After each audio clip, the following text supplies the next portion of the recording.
Russ Martin Show. You got anything good to end with? We've cloned a dog. See, how do you know? Just because they show, who was it, Koreans? South Koreans. Yeah, how amazing. Koreans are cloning dogs.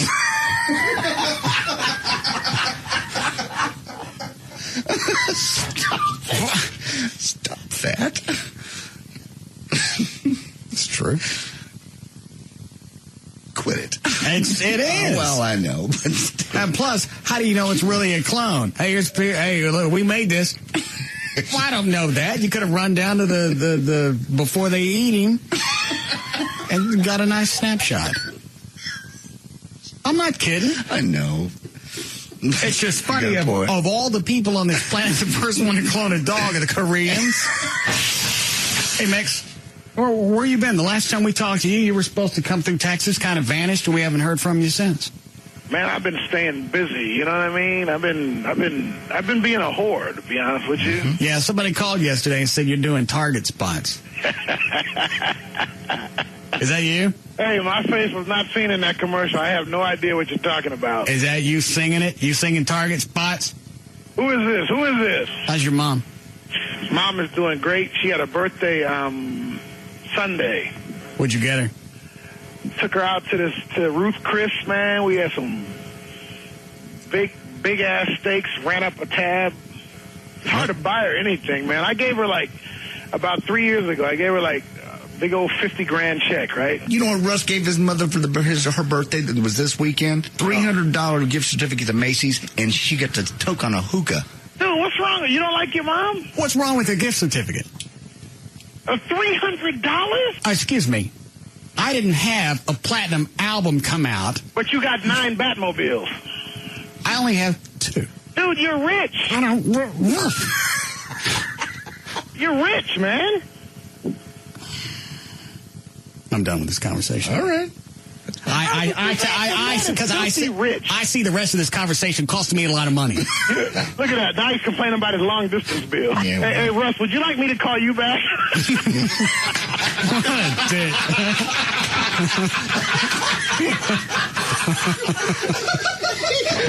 President Bush said yesterday he believes schools should discuss intelligent design along with evolution when teaching students about the creation of life during a roundtable. What is intelligent design? You mean like biblical stuff? The theory of intelligent design says life on Earth is too complex to have developed through evolution, implying that a higher power must have had a hand in creation. All right. Well, there's the course. Basically. Well, what else are you going to say? We believe that, we're too far along to have gotten here on our own. We think somebody created us. How do you go into that? What else do you say? Well, all right, fine, I got it. Okay. Christian conservatives have been pushing for the teaching of intelligent design in public schools. Scientists have rejected the theory as an attempt to force religion into science education. Well, those are two sides. They got no business teaching it. Yeah, you're right. If it was anything else, to where it was based on suppositions and fairy tales, things that came off as fairy tales, nobody would allow that to be taught in school. You're right. You're true. You really have nothing that's when it's called faith-based. Yes. There's nothing really tangible that you can point at or hold and go, see? This is proof. You have a supreme being, and he created us. They don't need to teach that in the public schools. They got Sunday school for that. They got vacation Bible school. They got other places to run that past. You're right. It's all right for the teacher to say, all right, here, we're going to look at evolution. Some people believe that we're here from a creator, but here's what we're going to teach. If you got questions about this other stuff, talk to your family or somebody in church, but not here today. But we think we came from monkeys. Yeah. Okay. We could have come from monkeys. Well, we could. Nobody said that wasn't in God's plan. That's true. I mean, who knows? I've always thought that. I mean, seriously, think about it. Look how much joy we get from monkeys on a daily basis. Yeah. I mean, if I was God, I'd make monkeys before us. Okay. Seriously. Well, no. Well, the old bumper sticker. What? Which is, if we came from monkeys, why are there still monkeys around? Why didn't? Because we like them. They're entertaining. So some of us grew up to be humans, and some of us got to stay and be monkeys. It's an offshoot. I see. I didn't know. I was just wondering what your theory is. That would be my guess. We're an offshoot from monkeys. Okay. And for some reason, some of the monkeys got to stay monkeys. Well, that's part of the plan. All right. Sometimes you got in the wrong line. Okay. Nobody...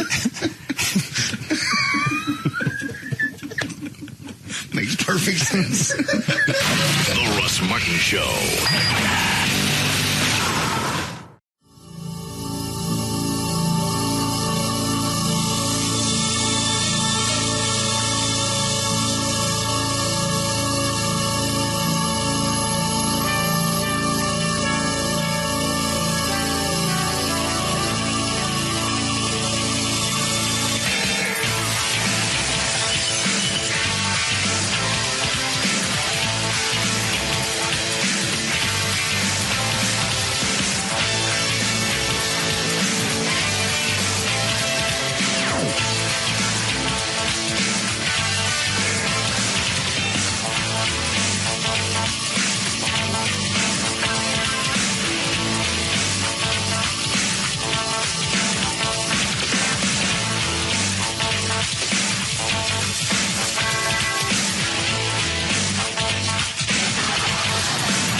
What are you pissed off about? Did I wake you up? Repeatedly. Why don't you just turn your phone off? Because I have children that may actually need to call from time to time. Well, your buddy was calling. My buddy was being irritating.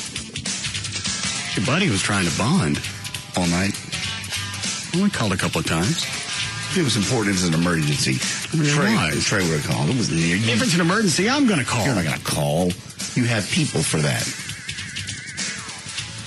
So after 30 years, you can't take a phone call. What Not would have all been important? freaking night. Then somebody else will contact me. Normally it's Chuck or Trey. So I can't call on behalf of myself anymore. You're not going to believe it.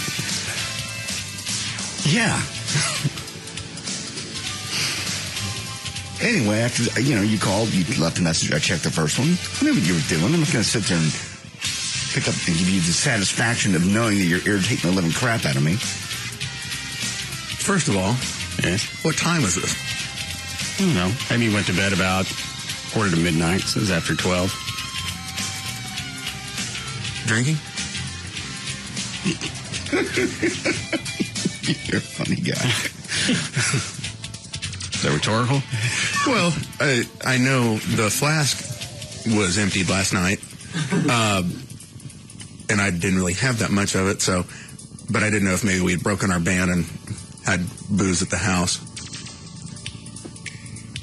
Yes. Okay. But JD leaves after the show. He don't want to visit. You said everybody should get out after the show. You sent an email saying, it's my time to be alone. Everybody get the hell out. That was for sales, and it was for Gavin. I thought that was for us. Because he would come in after the show. I just want to stand here, jack around with a guitar. Gavin would bring in a sales guy. We want to run this past you. Okay. Do it in the hall. Well, that's his only time to get close to you because you're not here before the show. So he's got email. I check email not even more so now that I got that blackjack thingy. I check email when I'm on the treadmill. Oh, I was on the treadmill today. And they were showing I didn't have audio, but they were showing clips of the Stars game last night. Was that Steve Ott beating the piss out of somebody? I have no idea. I didn't even see it. Somebody was wailing on somebody. I think it was a Dallas Star. I didn't have my glasses on. I do know the Stars lost. I saw that they lost. I didn't see a fight. Where's Gavin? He's not in his office. Are his lights on? No. Mm-mm. Boot? Now let's see where he is. Oh.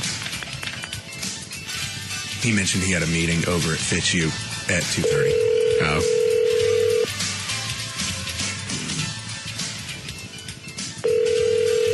If that was Steve Ott, I believe I'll hand along the moniker to him, the meanest man on the ice. I got from Ludwig. Now, did the referee still stand back and let him fight? I think the referee was afraid to get in the middle of it. They're pretty good until someone gets a clear advantage. I can't come to the they phone stand right back. now. If you leave your name and number, I'll try to get back to you as soon as I can. Thanks. To page this person, press 5 now. At the tone, please record your message. When you have finished recording, you may hang up or press 1 for more options. Call me when you get done with your other stuff. Thank you. He was actually a little bit nervous. He was having to meet with the bigwigs. Gavin? Yeah. Brian Purdy? Yes. Well, you send emails like that to Purdy, you're going to get called on the carpet. I believe you did the email sending. It was his computer, granted. I really would like to be a fly on the wall in an actual business meeting between those two, being that you have your boss who calls Daddy's little fag. How do you transform to a... I don't know how Gavin deals with it.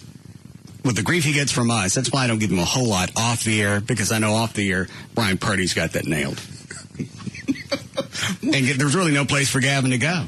Can't go to corporate, can't go to HR, because Debbie Henry calls him the same thing. So either you get another job someplace else, or you just tolerate it. Which obviously he does. Yeah. Debbie Henry, our HR person, walked by my office about 1:30 and goes, "Will we have the cannon out today?"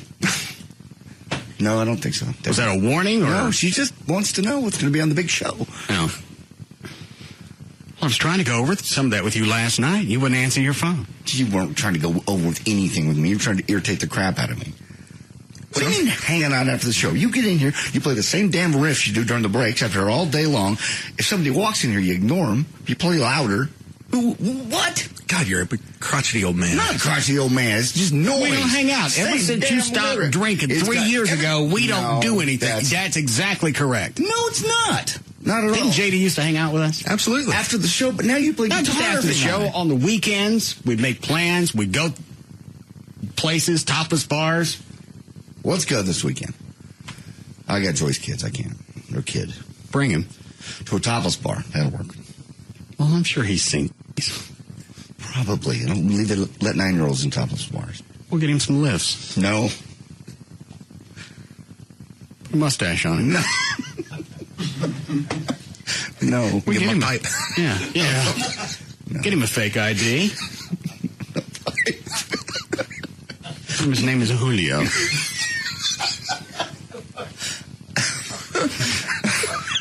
I don't believe we'll try that. But I don't think anybody's going to check the ID of somebody walking in with a pipe. I believe they probably will if he looks 9. What'd you just send me, Dan? It was a fight that Steve Ott had last night against the Calgary Flames. I was wondering if that's what you were talking about. I don't know. It was ESPN, and they were just showing clips. And I was trying to get the plug out of my iPod and plug it into the sound hook for the TV, and I missed it. The fight starts here pretty quickly. Okay. And an assist, a first-star performance, and look out, a Gidlin Ott right from the get. Okay, is that Ott? Yes. He's 29? Yes. All right. Go. This. And they're actually in a boxing stance. Yeah, they start out that way, but it's one of those things, for whatever reason, they immediately go to grabbing each other's sweater. And then it's about just trying to balance with each other and just see who can get as many hits in. And as far as I know, Trey, correct me if I'm wrong, but I think whoever hits the ice first or whoever falls down first loses. Yeah, whoever, when someone gets... Oh, you lose what? The fight. The fight. When someone gets a clear advantage, they break it up. But the reason why they're grabbing... I think Ott, if this is a fight I saw today, this guy goes down on the ice, Ott goes around to the other side of him to look for a new place to hit. Yep, that's this one. Yeah. Is it? Yeah, it is. But the reason why they grab for the sweater is the ultimate goal in Why a don't perfect they call fight. that a jersey? I don't know. Is to pull it over the other guy's head. That way he can't see, and you can go to town. Okay. Can I ask why this is the only sport they allow people to continue to fight after a fight starts? Hey, you got to remember, 10 years ago, they used to have bench clearing brawls, and then the league said, no more, you will be fined and suspended if you leave the bench. But because fans like it. I like that tactic, though. Taking their jersey, pulling it up over their head. They can't see. Well, then you don't know which way you're going to get it. Exactly. Even if you don't get it, waiting on it is still irritating. And you just look like a fool. Yeah. Carryover from their All right, let me back it up. star draft choice, who had a big night last night with a pair of goals and an assist, a first-star performance. And look out, a Gidlanot right from the get-go. This a carryover from their last meeting. He's right. They throw their gloves off. Oh, yeah. It's called dropping the gloves, and that's when you know it's on. All right. And look out, a Gidlanot right from the get-go. There's Ott. This a carryover from There's the their first one. last I got meeting. it. When Ott hounded a Gidlanot all night long. And Guys down. No, Ott starts from here. And allowed Ott to get a few late shots in. Yeah. Does it happen again? As far as that's a really long clip, I think that's the only one. Then the guy, somebody the guy from the, is it the Red Wings? Flames, Calgary Flames. All right. Leaves the ref holding him up. Got his hand over his eye. We got hit. This is great, though, because even after they're separated, the ref is still having to hold Steve Ott back from chasing the guy down in the box. No, wait. No, is that on the video? Yeah, if you just let it go for a couple more seconds, you see Steve Ott get back up, and the ref's trying to hold him back, and he just starts skating around like, where the hell is he? I want some more. I just got started. And look out. So watch, once the flame? Yeah. Once the flame guy goes down, Ott moves around to get another spot to wail on him, because the ref's in the way now. A Gidlanot right from the get-go. This a carryover from their last meeting. When Ott losing his balance. All night long. Guy goes down, and then wails on his hand. Lost his balance. And allowed Ott to get a few late shots in. No, you look at this guy's face from the Flames. That wasn't a couple of light shots. No. That was a nice couple of rabbit punches right in the puss. The last night it was Dion. Yeah, you're right. Here's video of Ott skating around, trying to get back to the other guy, and the ref just grabbed him. And Shane Doan just over a minute in. This one didn't take a minute. Glenn? Who says the Stars can't fight? I mean the stars of the games to find a way to chink the armor. Is this another fight? I have no idea. I haven't been able to get that far Let's see into what it. happens. Dallas, which has been solid penalty killing, led by, of course, the goaltender, Marty Turco. Stars the best penalty killing unit in the league. And the Flames 0 for 15 against Dallas in the 3 previous meetings. What is it, Trey? You can tell these are the Calgary announcers because they've got that Canadian out. Oh, yeah. Oh, he just got popped in the mouth there. Oh, yeah. Oh. Well, they're down by a point. What the heck do you mean? Season. Conroy's up in deep after it. Modano shovels it to the... Modano? You know what? Even when we had Ott on the show, he called Mike Modano. Did he? It's that Canadian weird way of... Where's Modano from? Modano's from Minnesota, I believe. Yeah. I mean, he's Well, they'd probably say it the same way up there. Yeah. Line knocked down and kept in by Phaneuf. Conroy will get it to... Phaneuf. Sounds like something at the fair. With sprinkles. Yeah. Nolan. Fried. That play right at the line had some Stars thinking the puck came out, but it could. Came out. So when they hit the ice, the fight is over. Somebody's actually down that's supposed to be done. When someone gets a clear advantage over the other person, the refs step in and break it up. I'd miss that class. Yeah, I'm not saying that guys are going to quit, but that's when the refs will and they get break it up. Equal penalties. 5-minute minor. Okay. Both of them. Yes. Now, Well, what if you just got swung on? You're just standing there playing your game. if there's a penalty that ensues, then there'll be a 2-minute, whichever player committed it, there'll be a 2-minute power play, which is a 2-minute minor after the 5-minute. All right. Does Ott have this reputation in the league as being a whaler? Not really a whaler. I mean, because he looks good at it. The game has changed. It's not like when Ludwig was around and the teams always carried what they called an enforcer. Was that Ludwig? Yeah, kind of. Okay. Teams just don't fight that much anymore, but Ott is known as a tough MF. Well, the reason I asked is they both got in that boxing stance, and if Ott had this image of knocking the piss out of people, I'd have skated off. They can't back down. If the yacht man cometh, I'm going to back down. Non-call by the officials. Phaneuf held the zone. Now it's played back to a coin. His shot. I think these are just the highlights. I think so. Well, hang on. Here's one that says Calgary playing fights. Is that a different clip? Probably. Well, I don't want to turn loose what I got and take a chance on this one, though. I found you one with someone's sweater being pulled over their head. Yeah, that's always good. Chloe, put that on the wheel. Put that on the wheel, too. You get your shirt pulled over your head and get beat up? Yeah. All right, here it comes. Then we'll move on to something else. Picked off. Paulson. This is actually one of those everyone getting involved kind of things. How old is this clip? I have no idea. Let me see what it says. It was added February of last year. Okay. Moen KO's Weber? Yeah. Okay. So he pulls his shirt up over his head and knocks him out?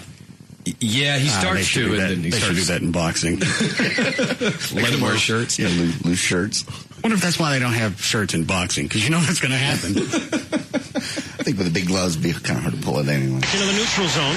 Will Randy Carlisle, at some point, if he gets an opportunity, pulls you again? All right, here they go. All right. Behind the play, a little activity. Going back and forth. And a big right hand delivered by Sean O'Donnell along the far side on Hartnell. They still got their helmets on. Now watch the two guys on the left. Moen's out there right These two guys right here? Yeah, those are the ones that get into the real fun. All right. now. Weber can handle himself if need be. Still got a hold of his jersey. And they're going to go. Here it comes. Weber right hand. Weber right. Moen right. All right, who gets their jersey yanked up over him? Because I don't want to root for the idiot. The guy in the white shirt gets his jersey pulled over his head. Okay. I just love how they sound like more like they go from hockey announcer to boxing announcer. They should just slide a mic over towards the boxing announcer so he could take care of this. Weber trying to hold him off. Weber an uppercut. Moen a big right cross. Weber a short left. Moen a roundhouse right. They both have each other's hands, and they're wailing with their... but they're hitting... They're both holding each other's left hands, and they're wailing with their rights. I guess they're going for the face, but that guy just hit helmet. That had to hurt. Weber trying to go for the uppercut. I don't think he can reach him. Okay, is this one right here, Weber? I don't know. All right. Bounce Moen's helmet off. Weber, couple of short legs. Now it looks like he's fighting a headless hockey player. Exactly. Yeah, that's funny. Because if I wasn't paying attention, and I didn't know about the jersey thing, I just thought, well, he knocked his head off. That's the best fight ever. Oh, and a big right hand, and that's flattened Weber. Oh, a punch from nowhere. Well, it's not really from nowhere, but it is if you can't see it. There's the jersey one. Couple of short lefts. Weber right. Oh, and a big right hand, and that's flattened Weber. And that's actually amazing. Yeah. The guy who had his jersey pulled over his head. He was the one that... Well, he was swinging wild at that point. You have to be. That's a lucky shot. You got a potato sack over your head. Moen looked like he was down and out. Yeah, that's even more embarrassing. You get beat up by somebody with no head. Well, I've got him now. Oh. Clip goes on for a reason. I wonder if something else happens. And catches him with a surprise punch at the end, and that rang his bell. Boy, talk about turning around the fight with one punch. And that was a battle. Yeah, Weber's out. Where to see? Here it is in slow motion. Bye. Boy, they fought long and hard. He's got the sweater now. He figures he's in great position. And you know what? I'm watching the refs. None of them are moving. No. So they actually wait for somebody to hit the ice. Yes. Okay.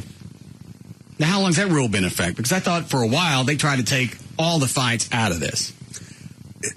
You're never going to take fighting out of hockey. Well, that's as stupid as it sounds. I'm sure that's a lot of reason that people go to these games. Absolutely. There are a lot of people who don't like the new rules because there's less fighting. Nails him a couple. Oh! That's a cross. It's amazing. Lands that. I bet you Moen's got to be stunned. He couldn't even see anything. Yeah, like Weber's getting caught, carried off. He was knocked. He's basically out on his feet. In hockey. What? There's nothing a player hates worse and is more embarrassing for them than to have to be carried off the ice. I mean, these guys will play with broken bones. I think getting knocked out in general is still kind of embarrassing. Oh, yeah. Yeah. Flames and the Stars. All right. It doesn't even say why, in the earlier clip, why Ott was wailing on it. Well, they said, actually, in the first part, they said they're going at it again, so evidently they had an exchange when last time they played. Oh. See if we can get Ott on again and find out what he was pissed about. What's the longest they can lock you up in that little cage? That's why it's a cage. That's why they don't just have a little yellow line painted and then go, okay, you go sit over there. They put them in a cage so they can't get back out. Yeah, they actually now have the plexiglass up above so they can't climb out. There's two things. A, so they can't climb out and get at each other again. But B, especially in Canada where you have the rampant fans. This is better than cockfights. Yeah. They should just let them out on the ice and put little razor blades in their hands. I'll bet you can find a clip on YouTube where the fans get so enraged, they either try to come in the penalty box or the players will come out. I wonder if that ever happened with Ludwig. I told you I saw Ludwig. Because it would look like somebody was playing Pong with a meatball. Ludwig. That time, two stories. That time you said he got in a fight, big fight, went over the thing. The whole time he sat there, he just watched the other guy. He was in the penalty box. The second they opened that door, he was straight at the guy. I starts wailing on him again. You imagine the whole time you're skating around and going, he's coming after me. Coach, I want to go home. It's like a bull. He's looking at me. Well, and you don't know. Well, with Ludwig you did. Yeah. But other players, they're skating back and forth. You figure they're just burning off the adrenaline. Ludwig's just trying not to cramp up so he can go back over there. That was one of the few clips I ever saw of him just wailing on this guy. They throw him in the penalty box. As soon as the buzzer goes off, his time's up, goes right back over there and grabs the guy. Hang on, I got another... Well, to answer your question, 5 minutes is the longest. Oh. Do we need a break? What is this? This is, I just typed in best hockey fight ever into YouTube. Uh-huh. This one seems to have a little bit of everything. This is one that starts out with two guys, and it ends up being every player on the ice pair off, and they start beating the crap out of each other. Spins it wide. Now out of it at Rob Ray and Brian Bouchier. And finally they dropped him. The penalty call was on the way in the first place. Right. As Ray comes in. You got two guys wailing. In the first place. I love it. They bring up the tail of the tape graphic. They do what? They pull up the tail of the tape graphic like it's boxing. They give each player's height and weight. Did they do that? Yeah, it was just right. It just went off the screen. Did the goalies get in it? I can't remember. That was one of my favorite Ed Belfour moments. It was one of those deals. There was like which one is Ed Belfour? The one who got kicked out of the mansion, kind of crazy guy. Ernest T. Bass. Yes. Okay. There was one of those deals. Almost all the players on the ice are getting in a fight. All of a sudden, the goalies just come out and meet at midcourt, and they start wailing on each other. Why is that funny? Because goalies just don't fight. And they have zero interaction with each other. Oh. They're at two complete opposite ends of the ice. Well, he's the only one left there. Guess you got to hit somebody. Everybody else is taken. All right. I'll watch this during the break. What'd you just send me, Ryan? That's a fan who jumps in the penalty box to fight a guy. All right.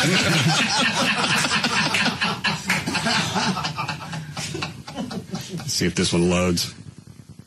Right over Domi's right shoulder, and they might want to get some extra security. All right, this is a cam, and it looks like it's right inside the penalty box, shooting up at the player, and it's a wide-angle lens. So you see the player, he's having a swig of Gatorade, and you see the fans behind him.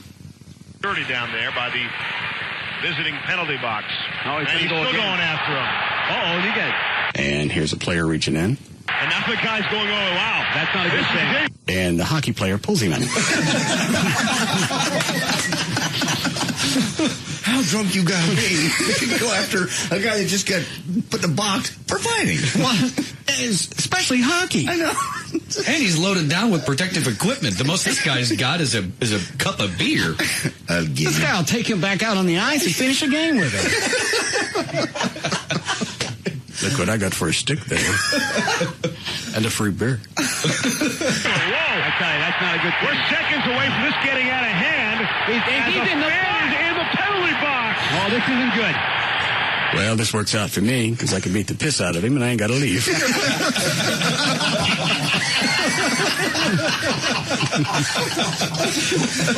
Just added on in my time there. All right, we'll be back. Yeah! We'll be back to the Russ Martin Show.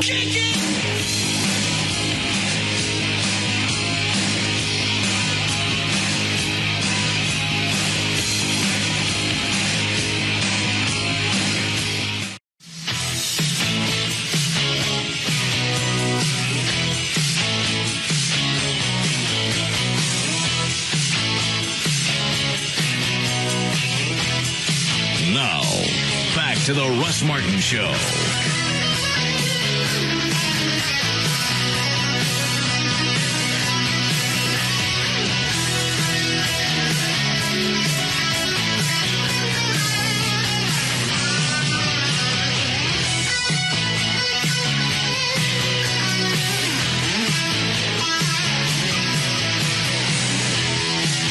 Is that Gail?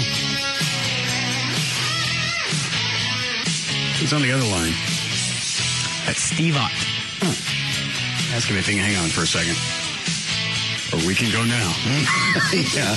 Well, anger him. They're in town. I'll just go ahead and pull my jersey up over my head. I'll do it your own head. That way I don't got to see it. Hi, Gail. Hi there. What do you got? Texas Motor Speedway. On I-30 East Starl Thornton eastbound, the heavy side, just before Dolphin, there's a disabled vehicle in the left center lane. You're backed up to around Peak. In Fort Worth, southbound 35 at Meacham, the exit ramp is blocked. You're going to have to go on down to Tappert and do a U-E. Also in Fort Worth, I-35 is just crawling along between 820 and I-30. In Arlington, eastbound 30, past 360, a wreck in the right lane. It's heavy from Ballpark Way. And in Burleson, 174 at Renfro, your lights are flashing red all the way around. I'm Gail Lightfoot on the Russ Martin Show. Thanks, Gail. About 50 for the low tonight and only 53 for our high tomorrow. It is 39 and light rain now. KLLI. KLLI. I just stuttered. I'm sorry. You want to try it again? Live 105.3. Thanks. Mr. Ott? How you doing? What were you twisted at last night when you were wailing on that guy? Yeah, I don't know. Those are fun moments of the hockey game. But you were, even after you were done knocking him around, didn't look like you went back on the hunt trying to find him again. He's the guy, I guess you can say, is their king. Usually, they have a bunch of peasants running around, and usually, I don't know, a guy like myself likes to go after the king instead of the peasant. So he was my main target the whole night. Now, Trey said in the past, when fighting was more prevalent, you guys are different. Each team would have their enforcer. Like, I guess when Ludwig still played. Definitely. Is that who this guy was, or were you just on a tear? Well, this guy kind of does it all. He's known as kind of the new breed. He hits, he fights, he scores a lot of goals. I would say he's definitely their best player, but he does it all. So for him to fight's not unusual. It's just probably unusually that he maybe fought me. That's it. Is there anybody that when you actually, what do you call it? Throw the mittens off? Drop the gloves, for sure, yeah. Drop the gloves. You ever stop and think, all right, if everybody in the NHL, I'd really rather not go Tate-Hay with him. I'd rather not get into this with him. Is there anybody? Well, he's right off the bat. I know he's 40 pounds heavier than me. So I look at him and I'm like, well, this guy can do some damage. So I kind of got to be careful here. I don't want to get too busted up in this fight, but I definitely don't want to lose, and I definitely don't want to give any ground on him. So he started taking off his helmet and his elbow pads and everything else, and I'm looking at him like, let's see, what hand's he going to throw with here? I see a big right hand, and hopefully it doesn't hit me, and then I can get a few in. And lucky enough that's what ended up happening. Yeah, I was on the treadmill this morning. I didn't have audio, and I looked up, and I went, that looks like Ott just beating the piss out of somebody. And then I went back and looked at the video. Aren't you guys supposed to stop once they hit the ice? Here's the problem with that. Go ahead.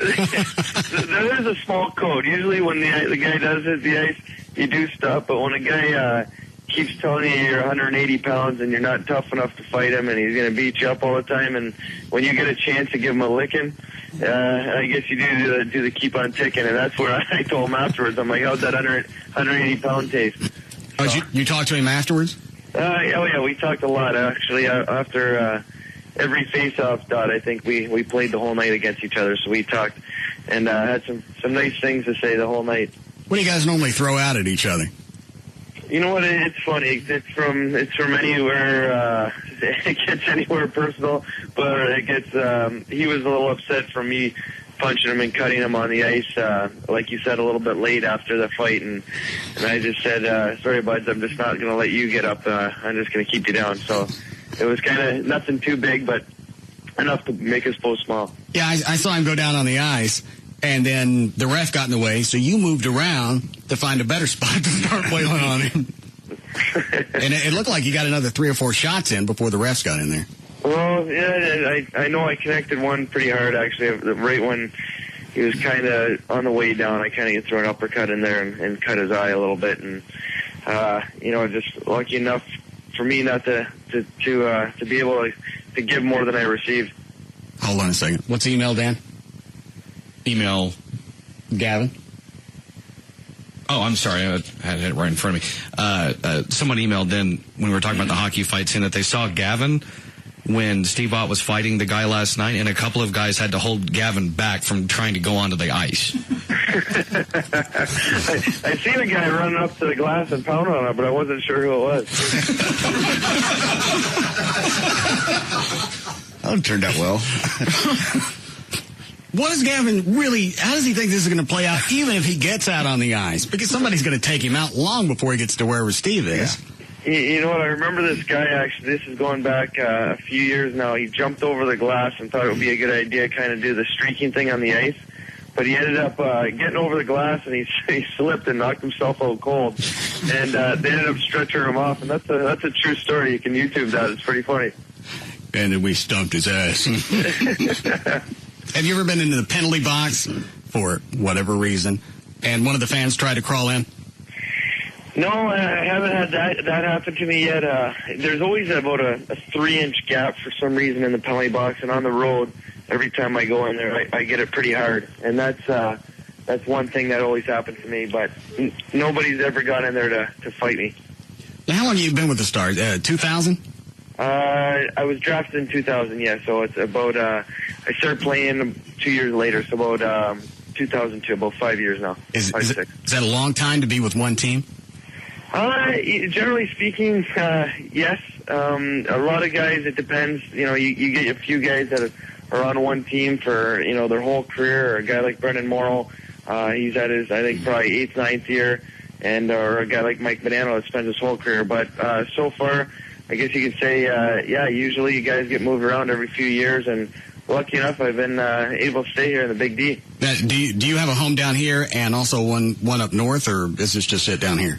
Exactly. Yeah, I do. I have a house in Frisco, close to the practice facility, and for the summer times I take off, get away from the heat here, and do some fishing up north, just across from Detroit and Windsor, Ontario. So is Dallas where you want to, I know this is kind of a loaded question, where you want to end up? You know what? I would love to end up here. Absolutely. I would love to. I have a baby girl, 9 months old, so it would be great to raise her in the area, and especially when she gets older, and if I'm still around town and she gets into school and high school and stuff, I'd love to keep her around here. How much time I don't know if you know or not, how much time have you spent in the penalty box, minute-wise, or days or whatever? Well, I think I've got 114 minutes now. So almost let's see here. A couple hours. 2 days now. Hold on a second. Hang on. Gavin just walked into his office. Gavin. Yeah. What was the story with you being restrained? Were you trying to get out on the ice last night when Ott was in the fight? I didn't know if he needed help. Dan got an email from somebody that said a couple of guys were having to restrain you from trying to get out on the ice.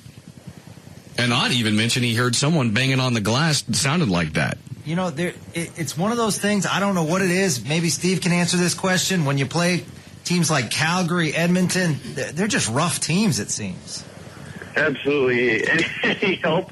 Those guys are the old school type of teams, and they instead of having one or two guys, they got about 10 guys that like to fight. So I appreciate the help, though, Gavin. We do need a couple more guys, I think, on our team that do play a little tougher like that. No problem. See, that's what I'm talking about. I'll drop the mittens anytime. I'm ready. I appreciate you getting my back, man. Was this on the game? Was it televised last night, like on 27? I think so. Yeah. What if they were just focused on Steve and the fight and not the fans? Because seldom does anything go on up there. But it would still be funny to watch somebody being restrained because he's trying to get out there and help his partner. I'm here. How much does Gavin weigh? Yeah, Gavin, what do you weigh? Oh, no problem. I provide 170 pounds. And you can't even ice skate. Well, that's true.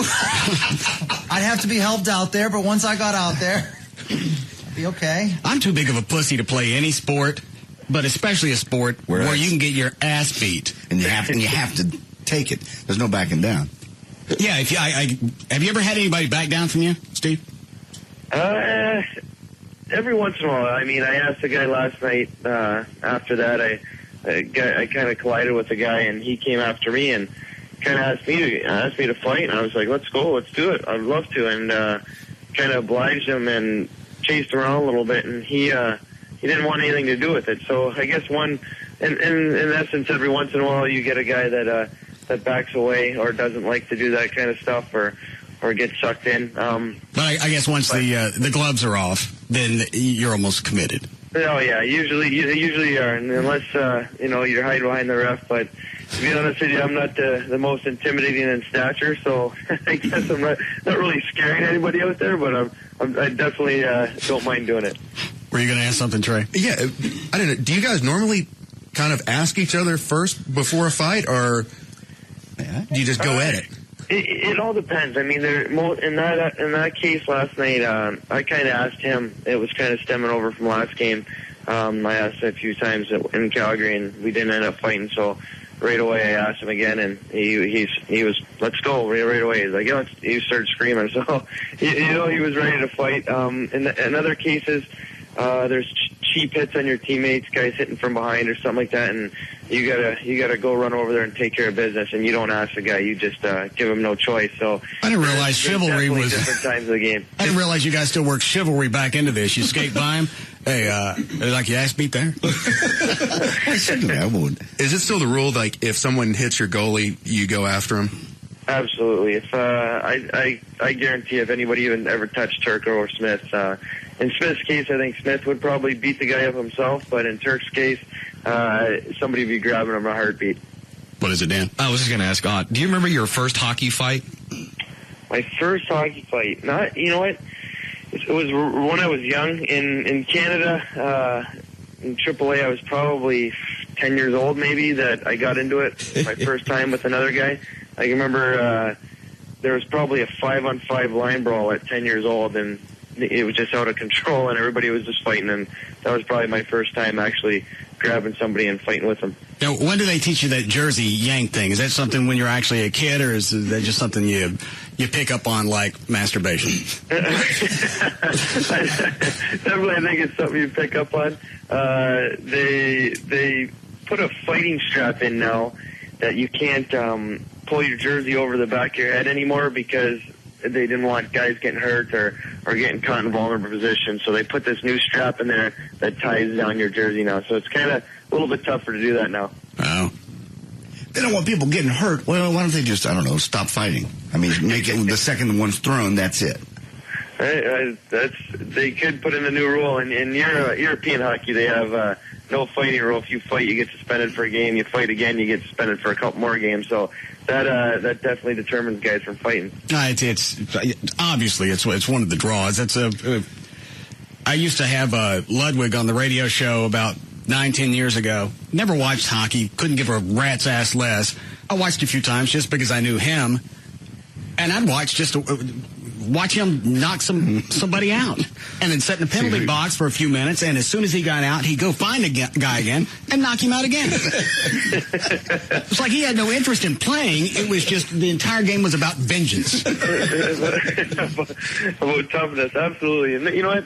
And people love fighting. I mean, I'm a big fan of having fighting in the sport. They talk about a lot, actually, of taking fighting out of the game. And a guy by the name of Don Cherry, which is a big hockey guy in Canada, he always talks about how the crowd responds, everybody's out of their seat, and how it changes momentum in a game most times. So you guys lost by a point last night. When do you play again? We play tomorrow night against Edmonton at home. Got a big game. They're a hungry team, same situation as Calgary. They play really hard, a tough team as well, and looking to try to get in the playoffs. So another big game.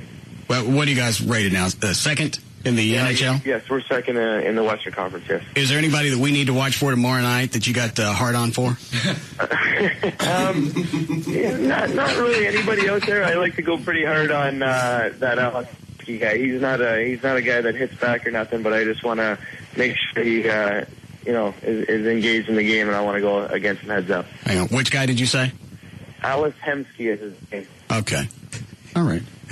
When you set the record for penalty minutes in the AHL, I guess when NHL was on strike, how many fights did you get into that season? You know what? I had I think around 20 fights that year, somewhere in there. How do you squeeze hockey in between? You know, I think I ended up getting jumped more times than I did end up getting to actually fighting. Coming back from the NHL, a lot of guys definitely wanted to target me or make a I guess an impression to somebody out there when the lockout was going on, and I was the guy that they always want to make the impression on, and somehow I got wrapped up in it, and I think I took a lot that year. I took a lot of punishment to get those penalty minutes. All right. You guys want to ask him anything else before we let him go? That it? I'm out. Yeah. All right. You didn't ask him anything. I did. So why'd they let fighting happen at all? They want to keep you from getting hurt. It's funny to watch. Well, it is funny to watch. I don't like the fact they got straps on the jerseys now, because that's one of the best ploys for somebody to pull on somebody. Not only you have the jersey, you were in a fight. It's almost like being in a car wreck, and right before the diesel hits you, somebody drops a sheet over your car. I just wonder. I mean, people get angry in every sport. You just wonder why there's the only one left that they still like. Well, it's going to happen regardless if they banned it or not, because once the fight starts, the refs aren't going to get in the middle of that. You got guys with sticks. They do in football. These guys got sticks. They got blades on their feet. No, that's true. I mean, wasn't there a player in the past that actually got his carotid artery cut with a blade? Yeah, that was 2 weeks ago. Oh, was it? Yeah, that happened to a goalie 4 or 5 years ago.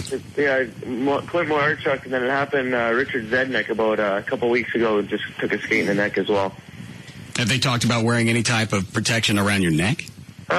You know what? When you're younger in junior hockey and stuff, you always have to have a special kind of skate-resistant neck guard on, and then as soon as you turn pro, that neck guard goes out the window. Same with a visor or a shield. It's just your choice if you want to wear it. And, you know, unfortunately, that happened to a guy a couple of weeks ago.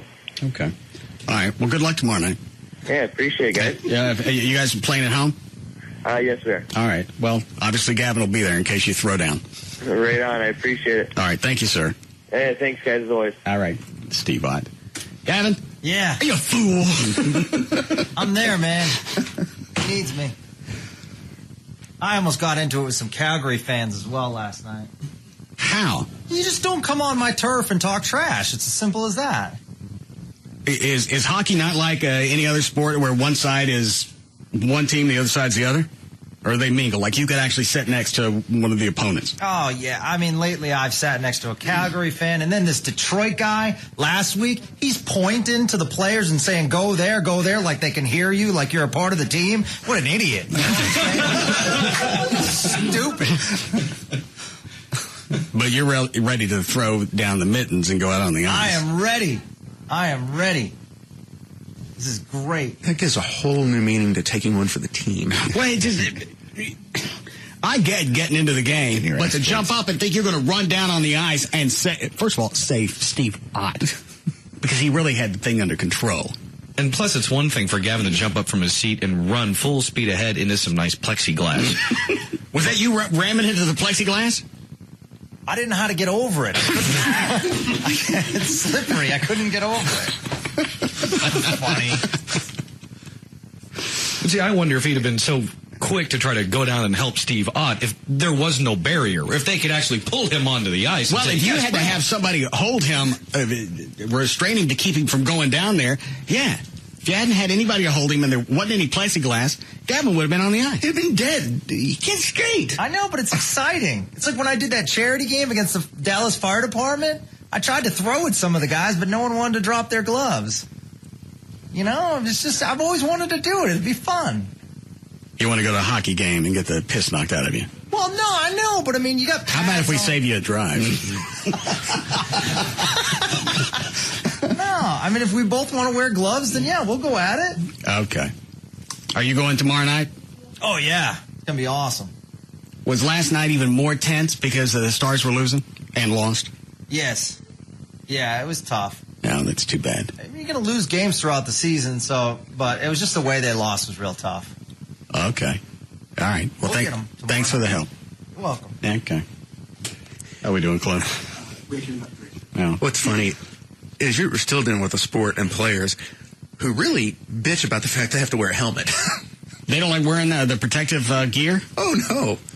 I mean, they had to actually when they made helmets mandatory, they had to grandfather players in that didn't, until they retired, they wouldn't have to wear a helmet because they absolutely refused. It's like controlling a bunch of monkeys. It's the nature of the sport. Well, you see them take the helmet off, you think, why? I have something that will protect my head. Yeah, I understand throwing the gloves down because if you're going to wail on him, you want something hard to hit his face. The helmet was like pro football. I think the veterans, I don't think they take their helmets off when they get in a fight. But if you take your helmet off in an NFL game, you're automatically ejected. And that's I still think that makes more sense just to leave it on. Yeah. Well, and if the other guy takes his off, well, I think people make decisions. I think that's kind of the gentleman deal of you take yours off, I'll take mine. No. You take yours off, I'm going to put an extra one on. I'll take yours. I got your messages, by the way, from last night, if you'd like to hear them. Because you were toasted. You probably don't remember much of them.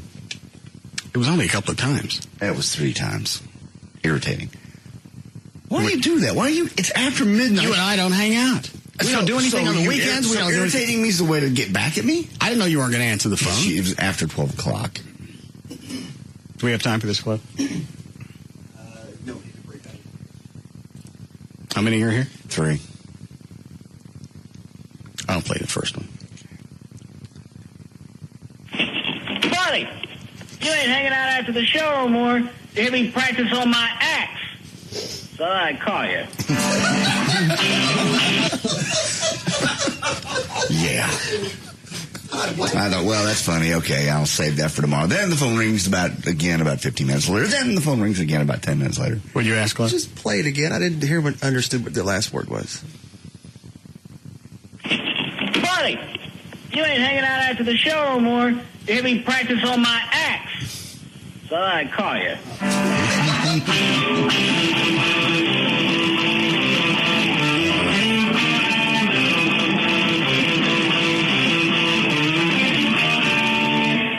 I don't feel tardy. Oh, God. Do what? That's pretty good for being drunk. It's quite irritating.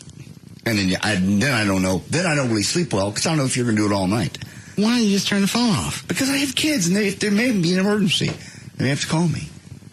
Well, what are you going to do at 1 o'clock in the morning? Still their father, I still feel responsible. So I don't. So you can't pick up the phone. Well, you didn't know what I wanted the first time. If it was an emergency, it would have been Trader Chuck. That's what they get. Why is it wouldn't be an emergency if I called?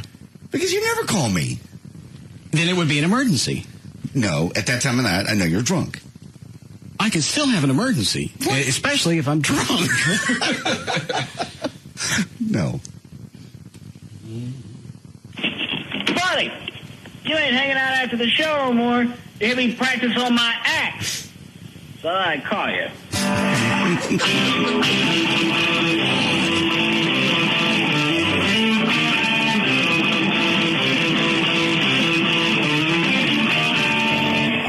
I don't feel tardy.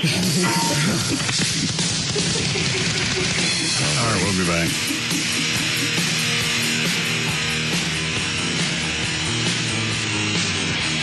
We'll be back to the Russ Martin Show.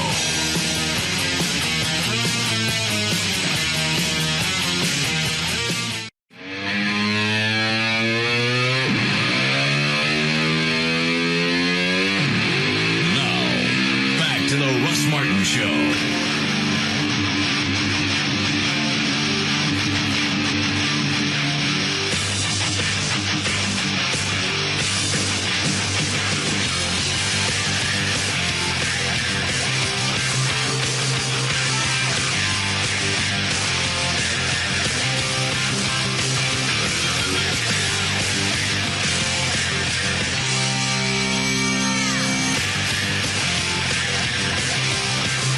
Right, that is, it's odd. I didn't think about it when Steve Ott said it. But the fact they'd skate past each other. Hey, is it go time there? After you, sir. Yes. Yeah, I talked to my mother there before the game. She said, knock you out. So I got to hit you in the mouth. I got to oblige. What's right? Yeah, it's just kind of a gentleman factor to a barbaric sport.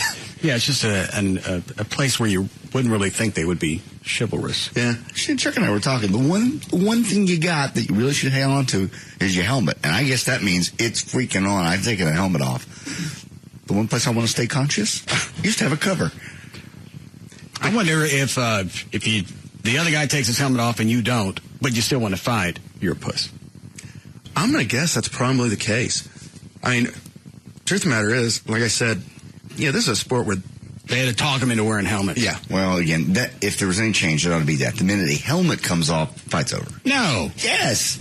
You didn't like watching any of the stuff that we pulled up on the internet? They get hit in the face. They still get punches in. But you should protect your head.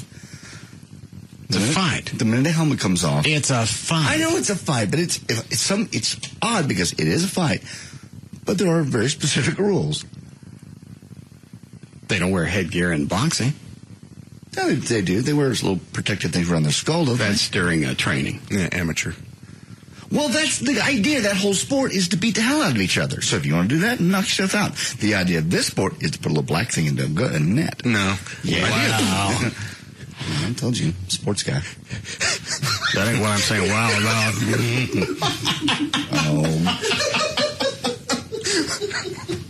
Catch them young.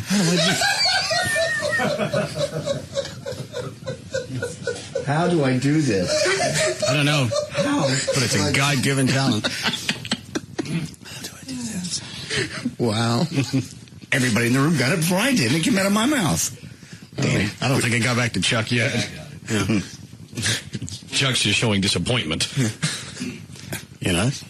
I don't know. What did you just send me to? Nothing. But it's a sport going back 120 years ago. Yeah? They fight. I mean, that's... Yeah, I'm surprised. I'm surprised they tried to put... trying to stop it at all.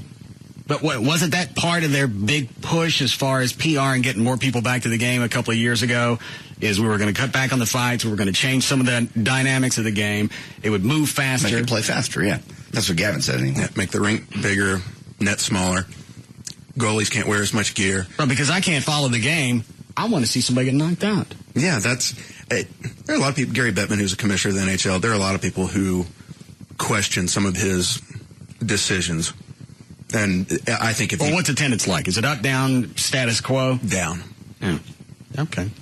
Still from the strike or something else? Yeah, hockey has never recovered from the strike, and I'm not sure it ever will. What are you laughing at, Clive? I'm just wondering if hockey players call football players just pussies. You know, because turf toe, stuff like that. Oh, yeah. They've got to just think they're just the wimpiest. A few short games I watched back when the Stars got the Stanley Cup. Mm-hmm. they would get knocked the F out and go back out and play. There was one of them, I can't remember who it was, played with a broken leg when they won the Stanley Cup. That's one of the big secrets. They will not give you an injury report. They hide it. You can have a broken leg. They'll say, he's got a bruised shin. Why won't they tell you? They don't want anybody else to know? They don't want anyone to know their weakness. So other players would go after that. Exactly. You remember the game? Madonna got knocked out, slid across the ice, put his head, I think I was at this game, head up against the board. It was probably 7-10 minutes later. He's back out playing. I mean, knocked clean out. Yeah. NFL, they'd be out for 18 months. Exactly. Do you want to hear the rest of the message I left, JD? Yeah. Progressively obnoxious. What is this deal about hanging out? Hang out where and do what? All you do is play guitar in here. I'm not talking about specifically after the show. Well, that's how you started the first one. Well, you don't hang out after the show. We don't do anything on the weekends anymore. They used to, at least once a month, and this was back when you were drinking. You stopped that, and it was like you don't want to hang out with us anymore. Well, it is a little difficult to be with people that are drinking all the time, and you spend most of your weekends on your cars and the band. You're still welcome to come over. Who's on the hotline? Chris Hawes from Channel 8. Channel 8? Yes. I don't know if anybody else saw this story today. It was a serviceman in the Army. Let me ask her. Hey, Chris? Yeah. Was this guy on leave, or was he just back from Iraq? Well, he's on leave right now. The story that he told us is he was about to go back to Iraq, but what we found out, and actually wasn't in the story, but he's been working drug interdiction on the border. So that's what he's been doing. You ruined the end of the story. Because most of the guys in here, they haven't seen the story yet. I saw it today on the noon news.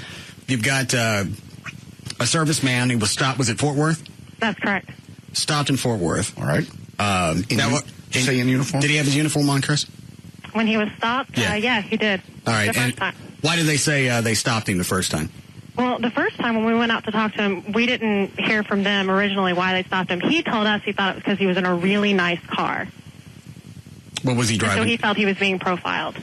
It looked like I think the photographer told me it was like a Magnum. a Dodge Magnum. Okay. One of the Dodge station wagons. Does race come into this at all? I really thought, when I first saw the story, and he said he was pulled over and had no valid reason, and he invited Channel 8 and Chris out to cover this, to show his family, show his car, show him in uniform, and I really thought race was going to come into play. And then the rest of it took a twist. I just sat there and laughed. Because, what were some of the things he said when they had you out at the house? Well, just to be clear, what happened was he called our bureau, and we were pretty busy that day, but we had a photographer available, and he said, look, I want to tell my story, but I have to go back to Austin. We're about to deploy. If you want to talk to me, it's got to be now. So we sent out a photographer just to kind of get it on tape and see what happened. But in watching it, I mean, he called us out there, and he said, I want to take a stand for everybody else who's ever been profiled. We've got to put a stop to this now. They pulled me over because I was in this great car. But as you can see, I'm a fine, upstanding citizen. Here, meet my daughter. And, that was really the worst part of it. That he had his daughter just paraded before the camera the whole time. Well, and he's also parading around the fact that he's in the service. I'm over there fighting, so these guys over here can be free and have their rights. Sleep well at night. And you think, okay, it's a screw job. Sure. Black guy, nice part of town, or a nice car, whatever. This is going to have a stink to the end of it. Yeah. And he served in Afghanistan and Kuwait. I mean, he's done 2 tours of duty over there. He's been in for 13 years. I mean, you can see why we thought he was at least worth listening to. Right. So then, after the interview was over, you can go ahead and finish the story here, Chris. This is great. Okay, what happened was the photographer that was out there, he goes out, he's interviewing him, he listened to him. Well, the whole time, police had him under surveillance. And what they did, they knew it was a news station, but our cars are unmarked, and so they weren't sure who it was. They ran the plate. It came back to Channel 8. So they called up and said, by any chance were you interviewing this gentleman? They described him. So they tracked down the photographer. We talked to him, and he said, this guy is a drug dealer. He's a crack dealer. He has been supplying a house in South Fort Worth. If you don't believe us, you know what? You can come along and watch us arrest him. And, that's exactly what happened. We were able to get another photographer available. Oh, my God. Went to street in Fort Worth. They pulled this man over and informed him that, yes, we know you're a drug dealer, and guess what? We've got it on tape. And that's the thing. They had that on tape, the drug dealer on tape, selling the crack. But they also have this phone conversation where he had called up the police informant and said, oh, yeah, these idiots with the Fort Worth Police Department, they didn't find anything the first time because of where I had it taped. And, hey, I'm going to go talk to this TV station and complain about it. But then, don't worry, I'll come and deliver your crack. It was right after the interview with Channel 8. Everybody was gone. He went out for his drug deal. And what kills me is this isn't something that we heard about and went and tracked him down and begged him to talk. I mean, he is the one who picked up the phone and was cavalier enough to say, hey, you should put my story on TV. Y'all all need to look at this.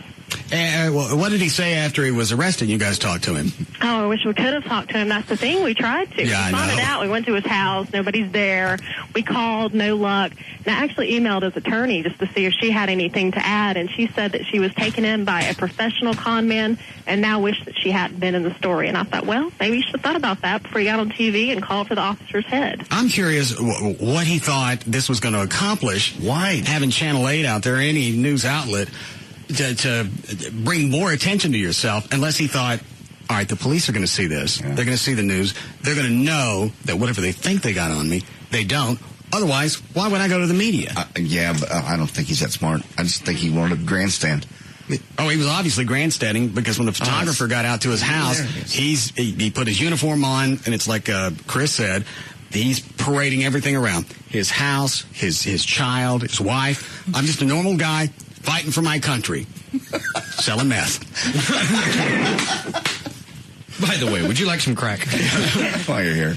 Yeah, since I'm getting some free TV time. Well, I think he just thought that we wouldn't check it. I mean, a lot of people don't really know how the media works. I think he was hoping, hey, we'd see the story, we'd get all hot and bothered, and we put it on TV an hour later, and the police department would be so embarrassed that nothing else would happen. And, I mean, obviously that's not how it went. So you think possibly he knew that there was a sting operation going on, or at least he was under surveillance? God, he would just really have to be stupid to do all this. He thought he was I don't think he thought he was under surveillance, or else he wouldn't have called up bragging about, hey, guess how because he told the police informant, hey, here's where I had it hidden. Here's how they managed to not get me. And by the way, I'm going to turn around and lie to this media station. So if he thought he was being, under surveillance and wiretapped, you'd think he wouldn't spell that out, but who knows? What a great Maybe he's twist. going for a TV movie. Maybe that's the plan. Well, and the other funny thing about it is, I know that you guys probably have daily meetings during sweeps of investigative reports, things that you're going to have to spend weeks on, and this guy just pops up. Yeah, nice of him, wasn't it? We have a photographer ready. We'll be there in a minute.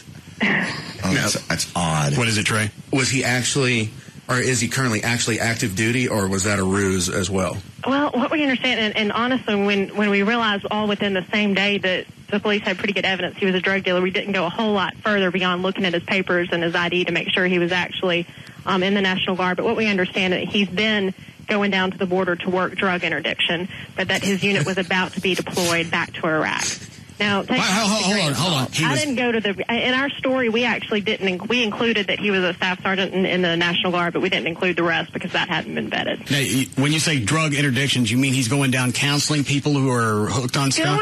What we understand, going to the border, working the border so that when these guys come across with the drugs, he stops them. Yeah. Now, we asked, you might have seen in the story, we actually interviewed one of the police officers who had been watching him and investigating him, and we asked him, God, do you think this is where he's getting the drugs? I mean, wouldn't that be convenient?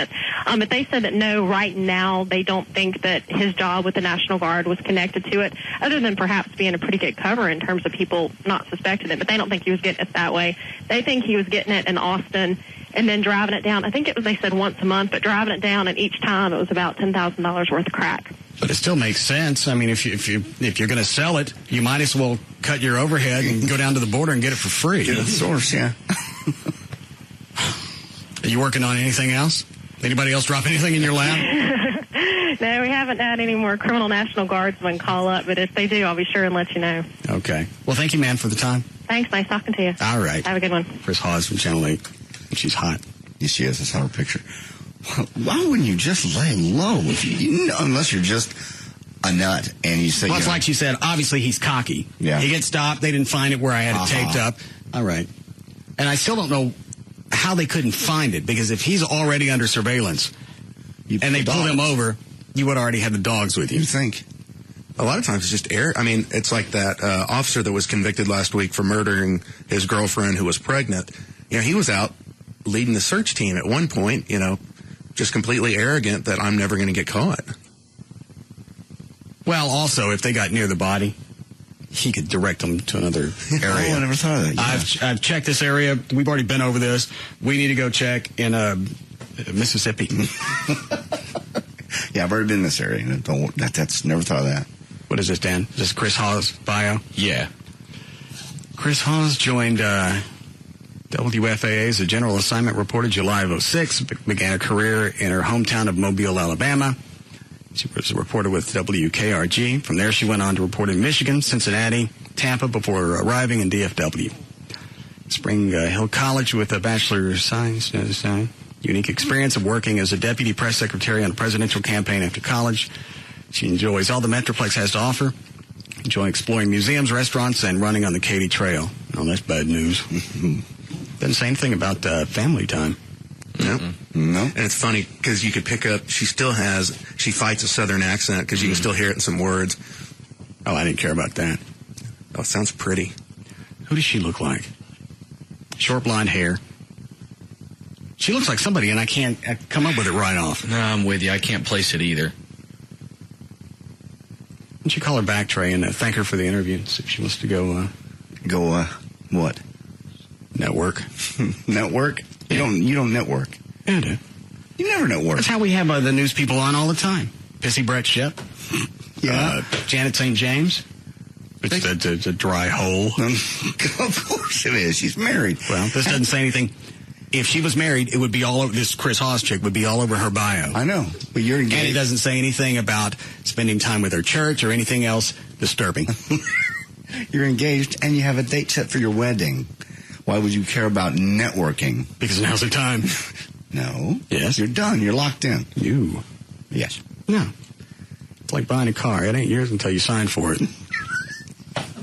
You haven't cheated on her that we know of in 3 years. Thank you. You're not going to start. Thanks for the qualification. Uh-huh.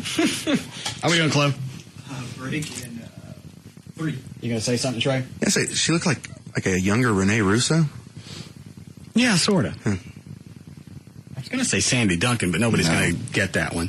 I get it. Plus, she's too hot for that. Yeah, I was going to say she's miles above Sandy Duncan. Is that the one Gavin has some odd fetish for? Yeah. Sandy Duncan? Yeah. Yeah. I don't know if it was pre or post Glass Eye, because I'm not really sure what Gavin gets off on. Buddy, you ain't hanging out after the show no more. You hear me practice on my axe. So I call you.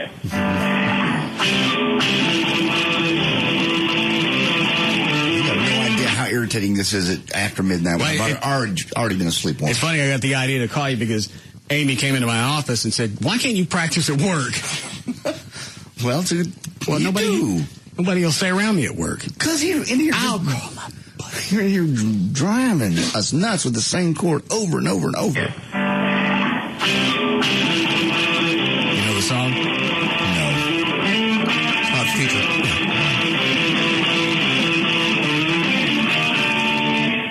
I don't feel tardy. So End of message. Once is funny. That's a good message. I call and check the message. Are you on that? That's cute. What are you doing? Phone rings again. Pick up. What are you doing? Went to a voicemail. I can't pick it up. I call and play you another song, buddy. Buddy!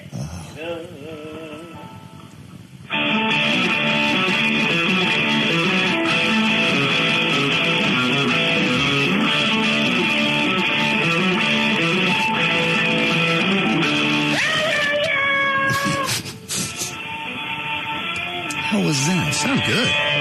Thank you. Not 1 in the morning, it doesn't.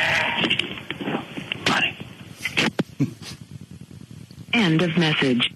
Just 3. It's 3. What are you doing? You need to get longer each time. How come my buddy don't want to hang out with my buddy? I'll hang out if you'll quit Play a calling. song, buddy.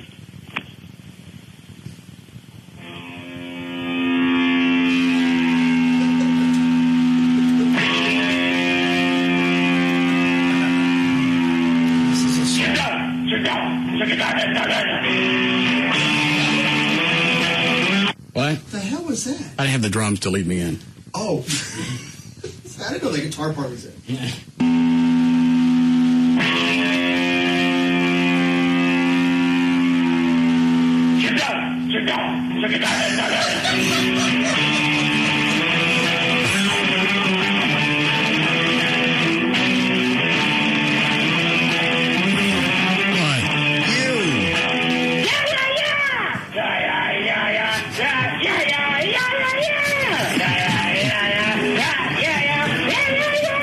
What is the yayas part?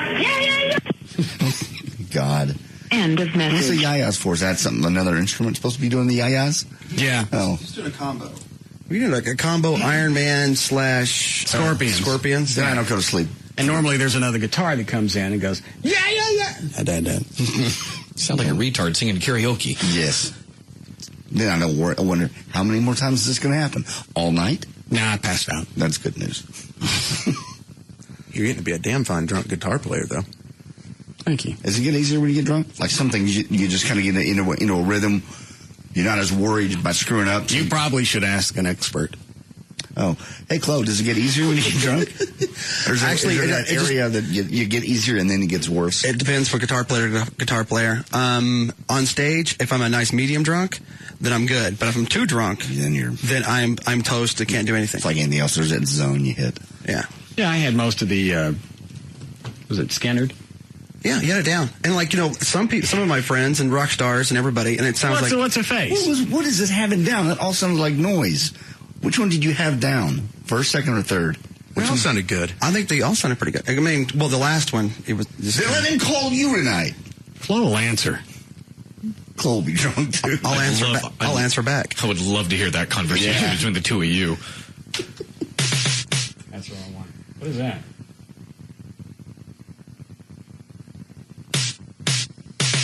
Oh, yeah.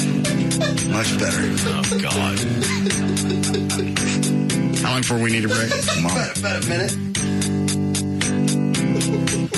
Just show us the nipples and this will stop, I believe. No. Yeah, show us your nipples, Dan. No. Please. Okay. No. You gonna let me make it to part of the song?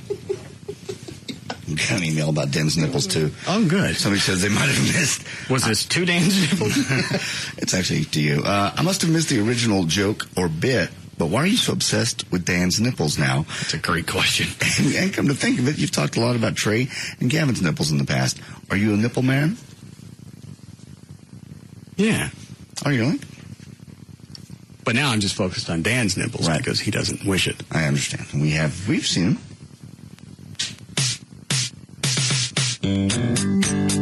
Was this the song yesterday that you couldn't get through? Yeah. Can you take that as a sign and just not do it? No.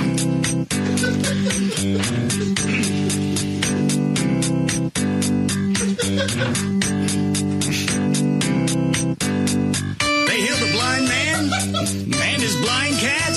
What? They made Klansmen love and lost their hoods. They made Easter bunnies make love to St. Bernards. You know my nipples, they can do all good. The hell are you talking about? There's a woman with vaginosis. Okay, stop, please. Running around, dropping slop. My pink things healed it. They said, hey, darling, your clan's as sweet as a donut shop. Oh, but ain't that my areolicas?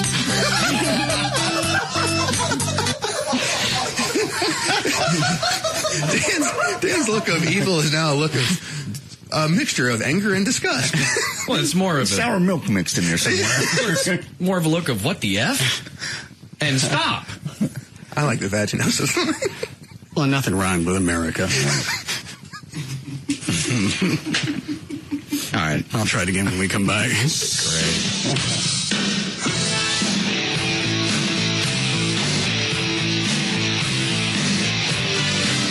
We'll be back to the Russ Martin Show.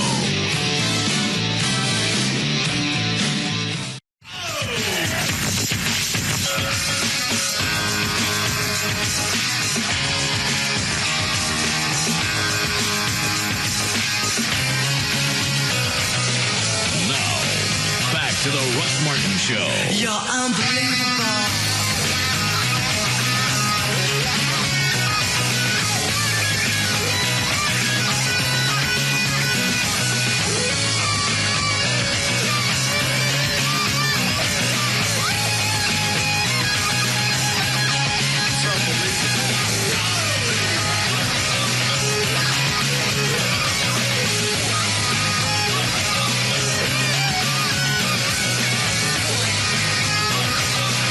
We talked about that on Tuesday with the handguns in the colleges. Well, it's been off and on ever since Virginia Tech. I'm talking about these kids. Oh, these specific. They want to come on and pitch their position, but they can't take time out of class. Well, I set him up, and he had something else he had to do, but I have somebody else that was willing to come on. This guy's the Midwest Regional Director. Students for Concealed Carry on Campus. There's their little one sheet, what they do, what their objectives are.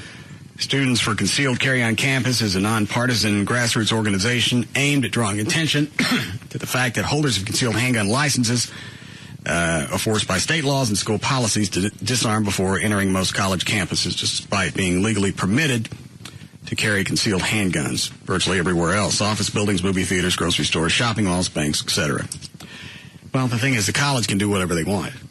Any business, any grocery store, if they decide, even though it's legal for you to carry a handgun in here, if we don't want you to, and we post the appropriate signs, you can't. You can still do it. I just don't know why anybody would at a college campus. I would think for the state-funded universities, I'm surprised that they're not bound by state law. The colleges? Yeah. Well, that could be part of their but aren't part of their movement. If it is part of state law. Is that Gail? So you asked them a couple of days ago if they wanted to come on, and nobody could skip class to talk to me about it? Yeah, they could, but they opted not that to. One guy that was busy today. That's all. Well, how many different times do you get an option for free media? Well, I don't know if it was class or if he had surgery or his mother died. I don't know what happened, but he just canceled. He didn't cancel. He just said he couldn't do it today. Oh. Well, today's the only day I was interested. Well, I have a guy lined up. I wanted the first guy. You don't know any of them. Yes, Gail. Yes, Russ. Traffic brought to you by Carter Eye Center. In Dallas, I-30 is real heavy between the Mixmaster and Samuel, both directions. In Fort Worth, there's a stalled car on northbound 35 past 28th Street. They just moved it from the center lane over to the left shoulder. On Northwest Highway between Denton Drive and Webb Chapel Extension, there's a crash. In Coppell, 121 at Sandy Lake, your signal lights aren't working properly. And Jupiter at McCree, there's a crash. Now, even though there's no freeway accidents right now for the most part, LBJ is just horrible between 35 Simmons all the way into Garland and Mesquite, both directions, and pretty much the same thing for Simmons southbound. I'm Gail Lightfoot on the Russ Martin Show. Thanks, Gail. Chilly again tonight, down to about 36 for the overnight low. 54 tomorrow, but the weekend's looking very nice. We're at 39 now at Live 105.3. Didn't you say they had an FAQ section on their website? Yeah, I did. Let me see that. Maybe I don't need to talk to them. Out of curiosity, when they did the concealed handgun law, aren't there some places that are just blanket, you're not allowed to carry a gun? Yes. Like school, is it schools and churches? I don't know about churches. I know schools. Hospitals? I don't know. Yes. Okay. Nursing homes for some reason. Or anybody else that, nursing home. I don't know. I just remember that stuck out in class to me. That's what I said. I don't remember a lot of them because it changed. They opened up some areas where you could. I don't know if you can do it at an amusement park now. I know initially you couldn't. That may have changed. I forget. Are these the changes that were enacted last September? Yeah. Okay. Okay. What is the CHL? We already know that. Do you advocate every student and teacher carrying handguns on campus? No, we simply want those individuals aged 21 and above in most states who possess valid concealed handgun licenses to be afforded the same right to carry on college campuses they are afforded virtually everywhere else. Why isn't the campus police force enough to keep campuses safe? I don't have to read that one. I don't like the thought of college students carrying weapons in public. In a few states, license holders already carry on college campuses every day. In most states, licensed college students are allowed to carry almost everywhere else. These responsible students already carry every day without incident. And there's no reason. You know what, I was thinking about this. The argument of you have an incident and all of a sudden everybody else with the weapons draws down and you've got crossfire. How many times have we heard of something like that since they passed the CHL law in Texas? Ever. Not once. Why do you think it's going to happen in a college classroom? They're trying to think of any excuse to keep the weapons out of classrooms, and I don't understand why you would spend your time on that argument. I really don't. Oh, in principle, it doesn't, go ahead. I mean, universities are supposed to be a place of higher learning, of fostering academic growth, not violence. Now, I realize in today's world, I mean, I can see before all this started happening why they would. $5 says he don't make a point. Okay. Go ahead. Well, let me get the money out. I can see why 20 years ago they didn't. Is that it? Damn it. Cost me $5. He didn't make no points. I thought if he didn't make his point, I lost. Oh, yeah, give me $5. Let's see. Shouldn't people receive training before carrying concealed handguns? In most states, CHL holders have been educated and tested on both the basic rules of gun safety and the laws pertaining to carry a concealed handgun, threatening to use deadly force, and using deadly force.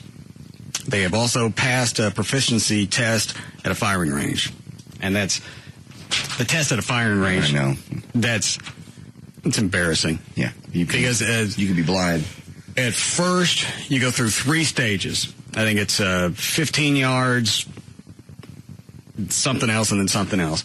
If you get almost all the shots at the closest range, you can miss the rest of them. Really? Yeah. All right. Is it 5 yards or 15? I believe it's 5, 15, and 20, 25, something like that. Somebody will call in now. Can anyone just...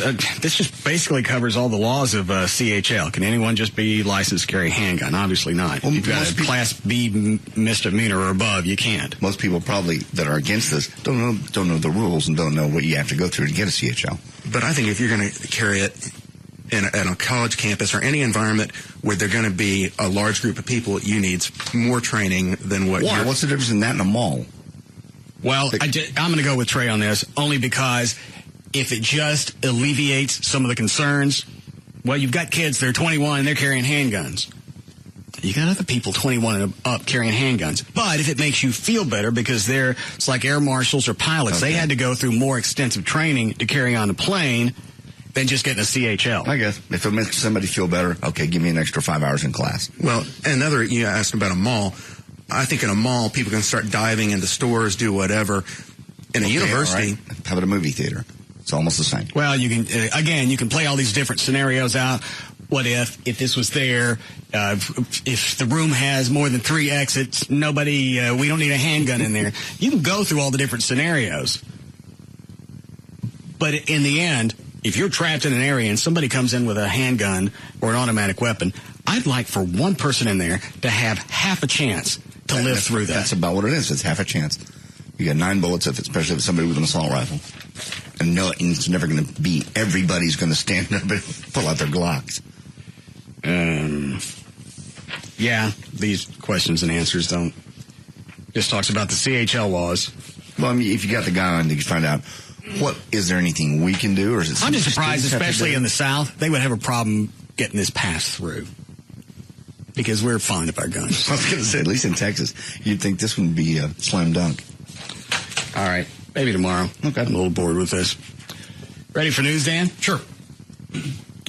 Oh, I've got something else to play for Dan. Oh, good. Gavin recorded a song for him. Did you say for me? Yes. Oh, at some point, can we hear Dan's audio from yesterday? The 3-second one? Yeah. Possibly. I want to kiss those lips all over. Where are you going? Where are you coming? This will be an interesting. Does anybody know what he's doing? He's trying to get you ways to turn this off. Hold my hand.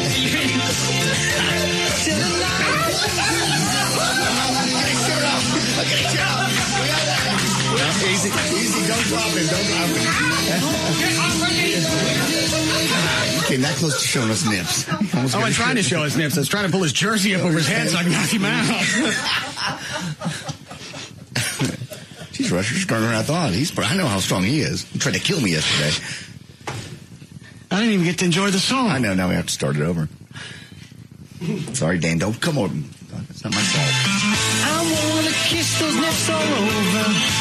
Here he comes again. Trey, you want to help me with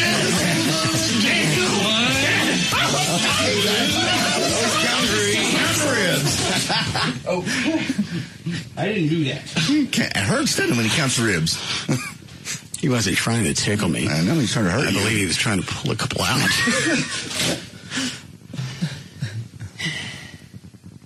All right. What are we worrying? You have a bloody lip. You hit me in the lip. I didn't hit you. Well, I didn't have it before you came over here. This is better than hockey. Did you bite yourself? Yeah, I decided to give up. There's just no way I'll just eat myself out of this. He picked you all the way up off the floor between your legs. Well, it's not a big deal. I can pick him up. Can you? Yeah. I was busy just trying to do a radio show and eat myself. And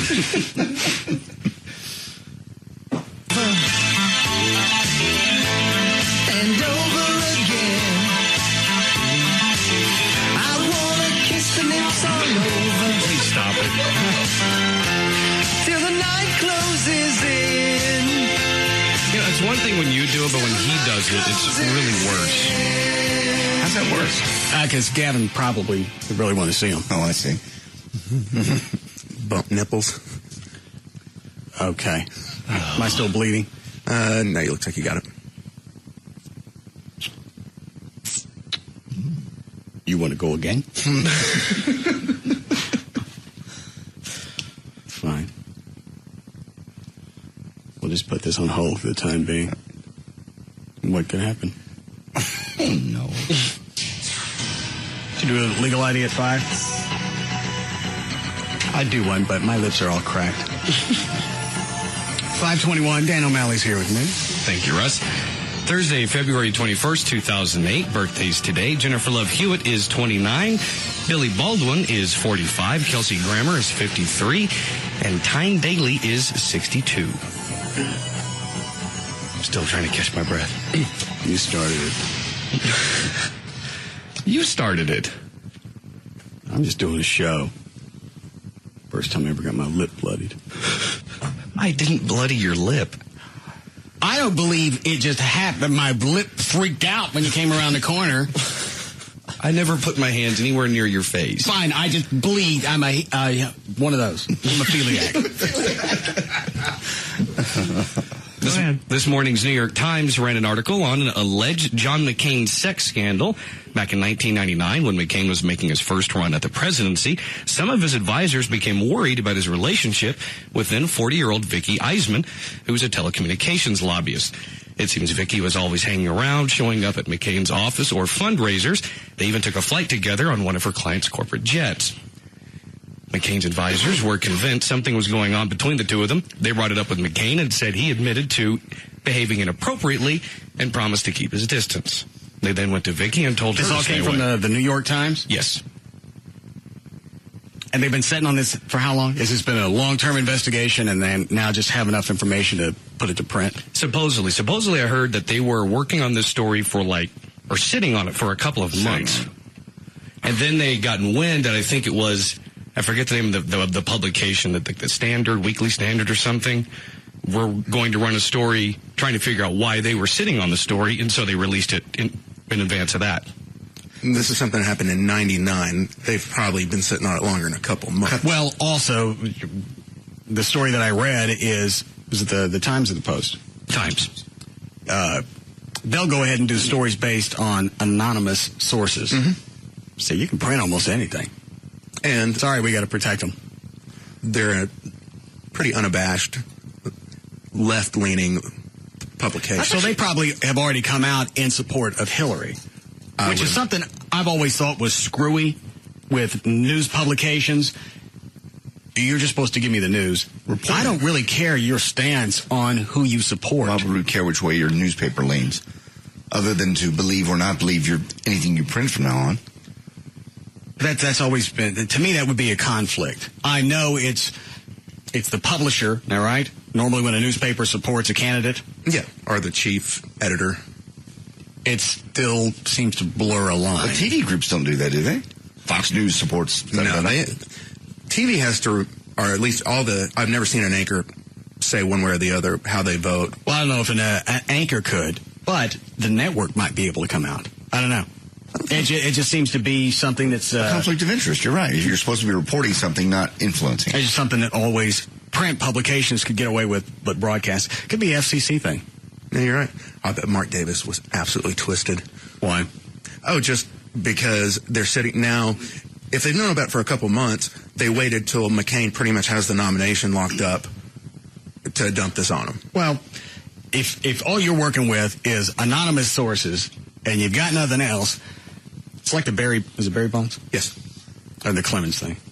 Oh, Clemens, I'm sorry. Yeah, it's like that. You got no proof, you got no video, you got nothing. Well, and also he was head of I think it was the telecommunications panel of the Senate, and she was a lobbyist for the telecommunications industry, so it makes sense they would have a lot of interaction. Well, that didn't mean he's screwing her. No. But they're saying... Yeah, it would mean that. They're saying she was hanging around a lot. Well, they're supposed to interact. And his people went over to her and said, "This doesn't look good. Don't hang out so much. Don't be seen alone in private jets." That's, again, according to the New York Times. Exactly. Is there no fallback from that for a newspaper to come on and just print something you can't prove that can do damage to someone's bid for president? Well, you can go back and go through the legal process, but they have cost you more than it'd be worth. They have the right to protect anonymous sources. And what does it say, that he admitted to behaving badly? According to the news story. Well, behaving badly, if you're, the head of the committee. Hang on. What does the rest of the story say? Well, first of all, he said that he was quoted in the Times as saying behaving inappropriately. They had gone to her and told her to stay away. They were worried that even if nothing was going on, the perception was something that could be going on was bad enough. McCain and Vicky swear the relationship was not romantic and that he never gave her clients any preferential treatment. McCain is, of course, now accusing the Times, New York Times, who broke the story, of engaging in a hit-and-run smear campaign. And unless you've got something tangible, that's all it is. I don't care how you dress it up. There'll be more of these as time gets closer. I just couldn't believe that they would run with a story that, other than the fact that it's based on John McCain, a U.S. senator, the rest of it sounds like a tabloid story. Unnamed source says this, sounds like pal says this. More would have come out of the Post. Yeah. And I think it's odd because behaving inappropriately, well, he's the head of the committee doing interactions with a lobbyist, which at that time the rules were looser, but that could have just meant $3 says it takes him another 20 seconds to get to run out of cash. That could have been they went to dinner and she paid for it and paid too much.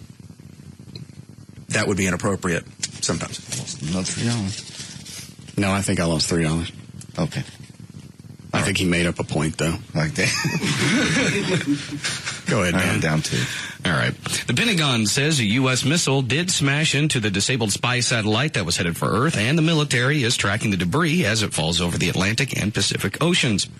Marine General James Cartwright, Vice Chairman of the Joint Chiefs of Staff, told the Pentagon press conference that he couldn't rule out that hazardous material would fall to Earth. But he says so far officials have tracked nothing larger than a football. This was almost like a sidebar story in the news. Yeah, I was going through CNN online. Mm-hmm. It wasn't even one of the stories near the top. I was just digging around, and I saw it down at the bottom. Hey, they destroyed the satellite. China got all twisted. Why are they twisted? Because it's not theirs. No. Within hours of the reported success, China said it was on the alert for possible harmful fallout from the shoot-down and urged Washington to promptly release data on the action. Well, they're also twisted because they're now saying this wasn't a malfunctioning satellite because about 8 months ago they fired a missile. Well, they can't prove it. That's true. Not anymore. They can't prove it. Whatever you're going to tell me, they can't prove, so I don't want to hear it. Okay. Anybody you can play these things out. Well, actually, it did work for a year and a half, and we need to go ahead and get rid of it. They were just saying we were practicing to be able to do this, and we're just pretending it was broken. We got to shoot it because it's got all that fuel on it. Well, we don't know what was on it. How fast, did it say how fast the satellite was traveling? 17,000 miles an hour. That's a dandy shot. Yeah, it's a real good shot. And I think I heard it on I think it was on Fox this morning when they were showing the video. They showed it, at the tail end before it collides with the satellite, but they said it was in the air for 3 minutes before it even locked onto the satellite. So that's, 17,000 miles an hour and, God, over 3 minutes before it gets there. And it's in lower orbit. They make it sound like this really shouldn't be that big of an issue. It's the size of a bus. Okay. It's moving a little fast. Accelerator's locked. But really, they kept pointing out it's the size of a bus. But, all right. but it's also, 40, 50 miles up? Moving 17,000 miles an hour. It's 150 miles, if I remember the story from yesterday. Well, whatever. It's in lower geosynchronous orbit. Yeah. It should be easy enough to hit. You can see it. It's a chunk of rock. Yeah. All you got to do is lead it with the rocket. And I had to go back and look for the video. Yep. Before I didn't see anything on the news. But they did not make a big deal out of it. I remember, when I first saw the headline today, when I got online from the news sites, I had a sense of pride. It's like, wow, they got it in one shot. Go us. And it wasn't, I don't even think it was somebody in the military that did it. It was the guy that was responsible for this entire program. He said he felt responsible that I should be out there mashing the button. Show off. Yeah. That's in the story, either there or it was someplace where I read it. So it wasn't even anybody in the military. I got this one. Yeah, I just said go. You guys go to lunch. Been funny had it been Cheney. Go ahead. Do we need a break? All right, we'll be back.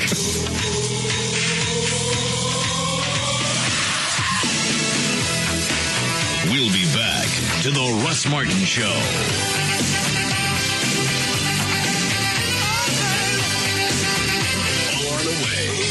Listen to afternoon show, The Russ Martin Show.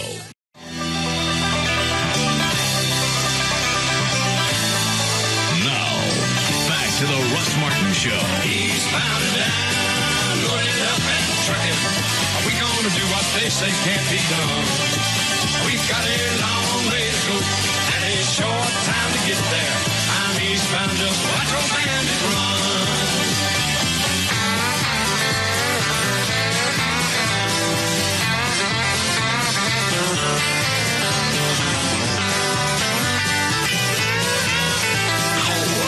Who's impervious to all that surrounds him.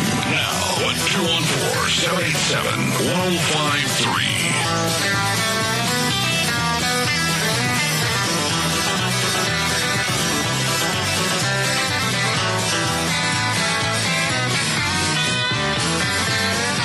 How many questions did you pull? I've got about 30, 35 good ones.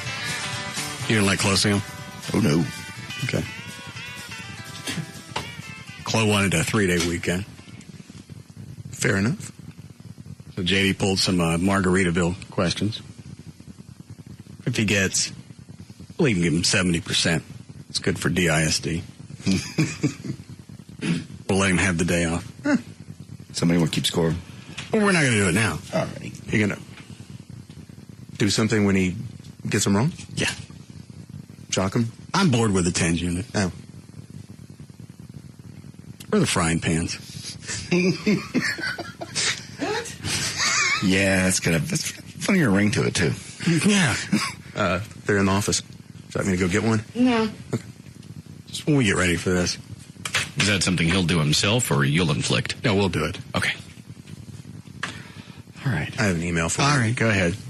Russ, I was not sure if you'd gotten my first email, but first of all, again, I thank you for your support that you give to my husband and his brothers in law enforcement. They all love your show and think you are hilarious, as do I. I am looking for a midget stripper for my husband's birthday party next month and have been unsuccessful so far. I knew if anyone could find one, it would be you. Please help, the guys are looking forward to this, and I don't want to let them down. Why would I be the expert on rental nudity? I just like the combination of the two. Thank you for all the dedication and love. Yeah, we need a naked run. We want to see some midgets. In fact, we'd like one that's totally nude so we can see us some midget. Oh, interesting. I don't think we've ever even had a midget in here, have we? We've talked a lot about him. I think... got him angry at you. You put one in... Who's the sales guy? I think he put one in his car. We what? Did he put a naked midget in... Was it Griven's car or Hargit's? I don't remember. I've been here every day. I don't remember this at all. I mean, this was back in the other building. Have you been listening to archived audio again? Yeah. If it was anybody, it would have been Hargit's car, because No, Hardy would have screwed him. I think when I first started at CBS, the sales department, remember they got me that stripper? Mm-hmm. They thought that was going to be a great way to say, welcome to CBS. It was my birthday. Mm-hmm. And they wanted me to mention the name of the company on the air. And I went, I'm not going to do it. Pay for it. It's a gift. I think the chick they sent in was a midget. She was a small person, but she wasn't a full-blown midget. She was about this tall. Yeah, that's how short you got to be a midget. That's about, I don't know, 4'6". What was this, about 5 foot? Yeah. Would they kick her out? I don't think, no, there's no license involved. We didn't know you were going to have that growth spurt. Sorry, give it back. Yeah, she was about this tall. Her name was Angel. I still remember that morning. God, that was funny. And the birth of 911 calls. Yeah, that was odd, the way that transpired. No, I don't know where they can get a naked midget. Ryan, if any midgets call, they're looking for some side work, let me know. I got a call that said that apparently the clubhouse has one. Vinny from Pantera's place? Yeah. Gavin? Yes. Would you call the clubhouse and see if they have a naked midget on staff? Sure thing. Ask them if they can send her up. Oh, my God. Okay. Oh, my God. And then, because Dan wanted to see it, we can let her play Jenga. Yeah. How does that game work? You have the tower of blocks, and it's all put together, and then you're supposed to reach in with normal fingers and try to pull a block out without tipping over the entire tower. Okay. It'd also be fun to watch Trey play.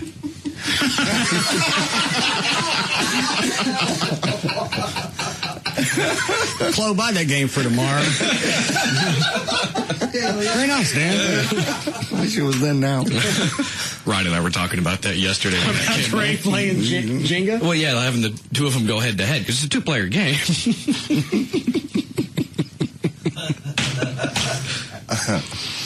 All right. Any more emails before we finish news? Yeah. This is just banging on you about how you always pick on women and their looks. Why do you always attack women and their looks? You were telling stories about women who had bad boobs and grossing you out. But what about you men with your deformities? Sagging asses, balls, beer bellies, and loose skin on men grosses us out just as much. But most of that, you can see that even with our clothes on. If I got a big ass or a beer belly, you're going to see that with the clothes on. You got a bra on or those, but not a girdle, but they wear the things to pull their asses up. Spanx? Whatever. Yeah. They were all kind of things. Reshape their body and look good. That's deceptive. On. Well, the one about the saggy breasts is deceptive. You tell somebody before that comes out, all right, here's the deal. Okay, now look. First of all, I want to tell you something. Second of all, I'm going to need your help. And the ceiling fan has to come off. But yeah, if I can't, I don't know why you would pull those out if you know there's nothing really left but flesh and no substance. In a man, I guess it's having babies that causes it because it's the only two. I'm not talking about that. We know where it comes from. But as a chick, why would you want to take your top off and let me see that, knowing that that's going to be the end of the eve? Maybe they're just so, he's so wound up and he likes me so much. He'll get over this. And he does like dogs. Get over this. And I'll just tell him they're little beagle ears. And JD warned me about this chick because he had taken her out before. Yeah. He said, you're that's the only chick I think we've ever shared. Yeah. He said, you're taking out Andrea? Yeah. Why? He said, don't let her top come off. Well, why? Did she get wild? He said her boobs do. And that's not a chick I had that happen to. She never had a kid, so that's not all kids. Well, some of it comes from weight loss. If you lose a lot of weight, then your boobs, they don't go as bad as this chick's would. I think she had kids. How many? 2. All right. And she had gone through a lot of weight swings. Yep. And I wasn't even going to take them off. We already had dinner set up. That's how JD knew I was going to take her out. I went, you know what? I got nothing else to do. I'll take her out. We won't do anything else. And we go back to the apartment. Takes her top off. Both sides. I was right, wasn't I? Well, at least your armpits are warm. At least you didn't bend over. And I'd already been through that once before, so I'd already been through the horror. Was that, did your first girlfriend have bad ones? No, most fat chicks have nice plump breasts. Teeth or no. Who's the chick on the Ellen yesterday with the huge ones? Was that Christina Aguilera? Those are, well, when those go down, though, those are going to sag like hell. Well, she's already got implants. I'm not sure how that's going to affect. Yeah, she'll get them fixed. Okay. So, I'm not bagging on chicks. You want to have saggy boobs? Fine. You're still a person. You still have worth. Mm-hmm. I just have no desire to see any part of you. I just think women a lot of times think you don't like women in general. That's why. No. But that does remind me. I never finished Dan's nipple song. Oh. Or did I? No. Mm-hmm. You had to read a story or an email about boobs, didn't you? Yes.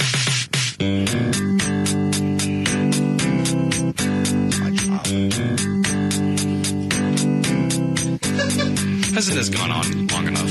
Yeah, it really has. So stop.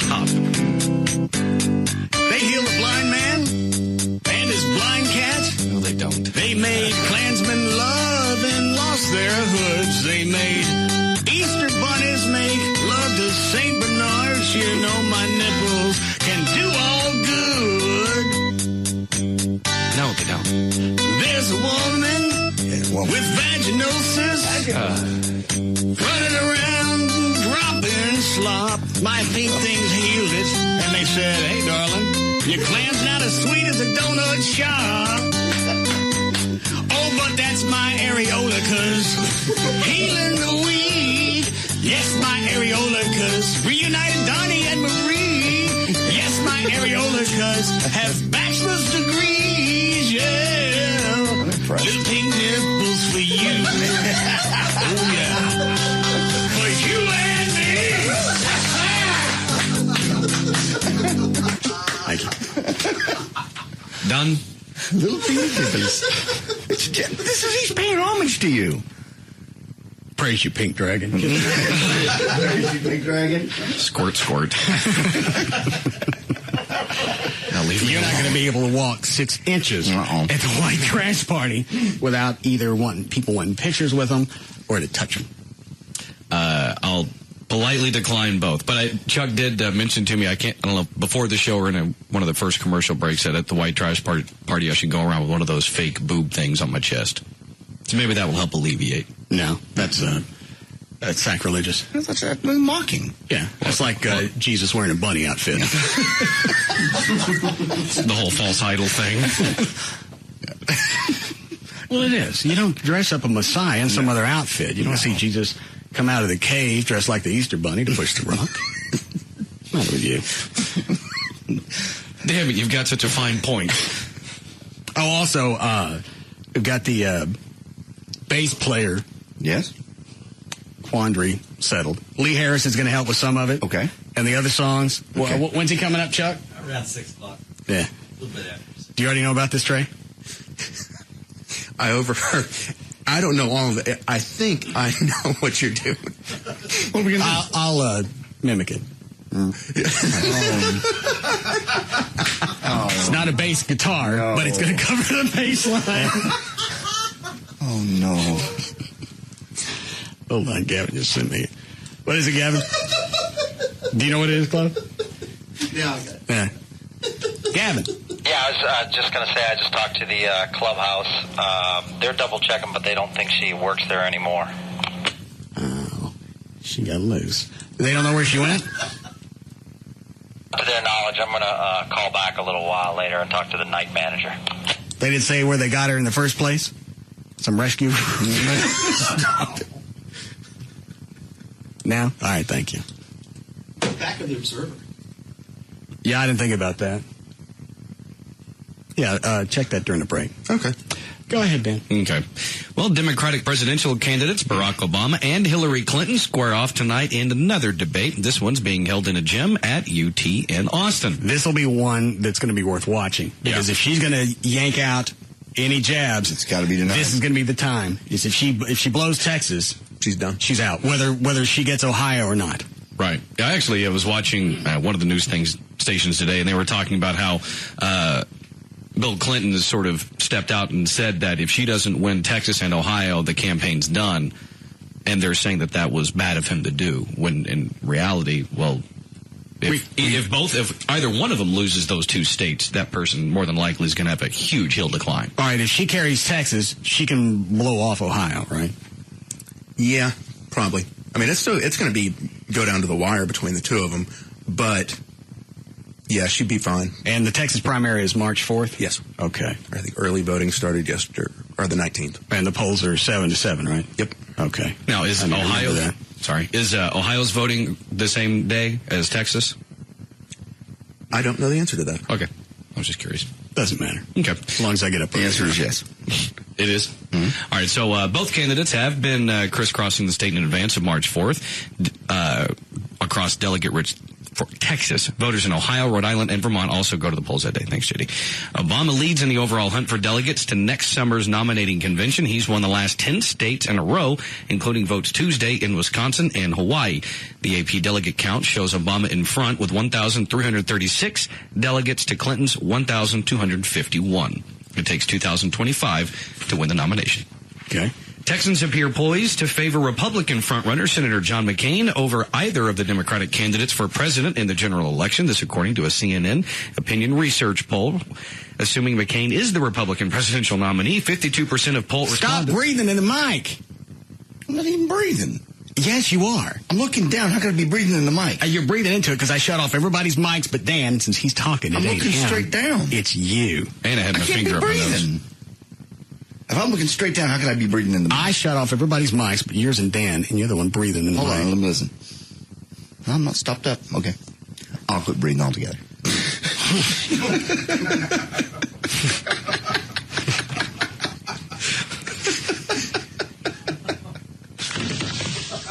Happy? Afraid we're going to look over and JJ's going to have his head in a sack. Go ahead. Yeah, we got the most of that one. Helicopters carrying 3 senior U.S. senators made emergency landings today in the mountains of Afghanistan because of a snowstorm. Senators John Kerry, Joseph Biden, and Chuck Hagel were aboard the aircraft. No one was injured, according to a statement from Kerry's office. The senators and their delegation returned to Bagram Air Base in a motor convoy and have left for Turkey. They're on a trip that included stops in India, Turkey, and Pakistan, where they observed the elections earlier this week. Where did they crash land again? They didn't crash land. It was emergency landing. Where was it? What's its country? Afghanistan. I just like to hear what Joe Biden said when he got out of the helicopter. Boy, you know what? We have a lot of support from you people. It's like one big 7-Eleven with camels. They must make them here. Joe, don't say a word till we get out of this country. Not a word. Of all the men to take to the Middle East. Oh. Well, why were they there? They were going to... Sure, the fact they were trying to get rid of them. You're right. They were going there to witness the elections in some of the countries, mainly Pakistan, but they also included India and Turkey. Why don't you just get broadband, stay at home? Especially in a helicopter. Yeah. It's way too easy to shoot some of those down. And they had to do the emergency landing, was it because of snowstorm? Snowstorm.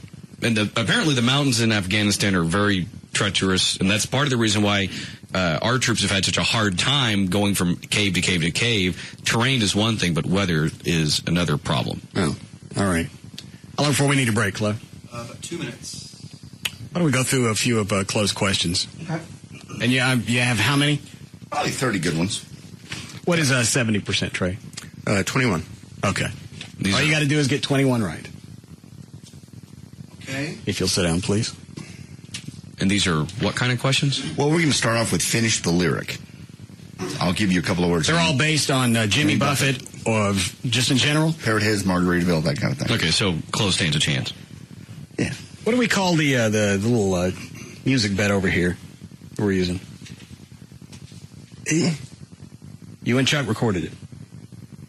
You put it over here. What's it called? Ticker? Do you remember, Chuck? Pyramid. That's not it. Or is it? I guess it is. All right. Trey, you'll take care of the penalty phase? Absolutely. Okay. Ready, Clive? I guess so. The first few are going to be lyrics. Finish the lyric. I'll give you like 3 or 4 words. You finish it up. Are you ready? Yes. The weather is here. I wish you were beautiful. He wins. Okay. The wino. 3 more words. Forgot. Ow! Could you be a little quicker with that?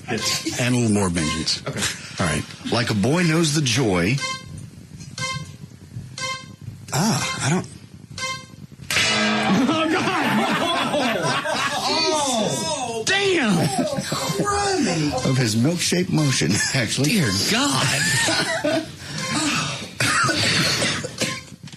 Tin cup for a chalice. No. These are fun. The captain and 2 words. The kid. Very good. Finish this line. Jollyman sings for... Ow! God! Jesus! I'm trying to mix them up for you, Chloe. After we whack you in the head, try to think some more. Yes, I am a pirate. 5 words. About 500 years too late. Sorry, it's 200 years too late. Damn, close enough. Okay, about what group of people was the song Nautical Wheelers written? Sailors, tourists, pirates, or square dancers? Square dancers. He's right. All right. All right, finish this line. Seeing the false horizon fade away like... It's your multiple choice.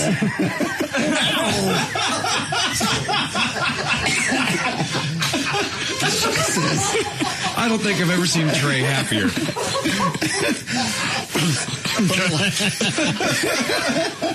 From the Lost Verse in Margaritaville, what did the old men in tank tops check out down by the shore? Hold on. I think you slurred that. From the what? From the Lost Verse of Margaritaville. All right. I didn't know there was a Lost Verse. Read it again. What do old men in tank tops check out down by the shore?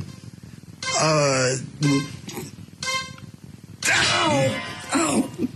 Jesus. Let's see. Let's get down here. Some sort of multiple choice or something? Here's a multiple choice. According to Jimmy, what did he hit after falling asleep while driving in the last verse of Life is Just a Tire Swing? Was it a telephone pole, a tire swing, a ditch, or another car?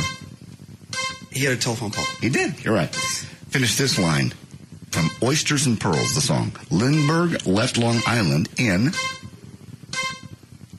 A Cadillac? 1927. Jesus. I'm getting bored with that hand. Do we have one that's a different tone? We don't have to go get it now. You get it during the break. I get a few. How many? Oh, I've got probably 7, 10 more good ones. That's it? Well, you can go on. There's 10 more there. There's more there. I mean, you can go on as long as you like. Go ahead. Jimmy is known as the mayor of Margaritaville. Yes, correct. Jimmy and his son were at a Miami Heat game in 2001-2002 season. What happened that made the national news? Jimmy got in a fight. Got ejected. Oh, no. I would have let him have that. Well, this is easy. What's the name of Jimmy's backup band? Oh, the Coral Reefer Band. Mm-hmm. Jimmy wrote a mystery called what? Where's Joe Merchant? Who is Joe Merchant? Oh, damn it. Savannah Jane is the name of Jimmy's what? Savannah's who? Savannah Jane. Ow, Jesus. I can't even hear the question because my head's still ringing. That's his daughter. Do a couple more. According to the album, what should one wear with a white sport coat? Oh, I can't think now. Pink carnation. Pink carnation.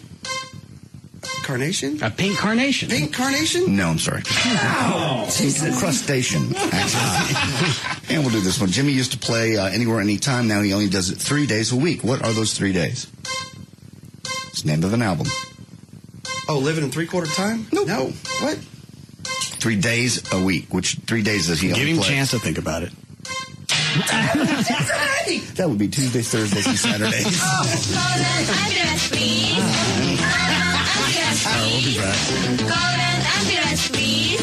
Call an ambulance, please.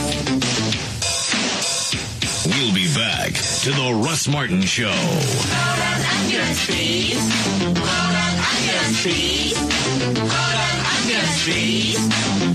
Enter at your own risk. The Russ Martin Show.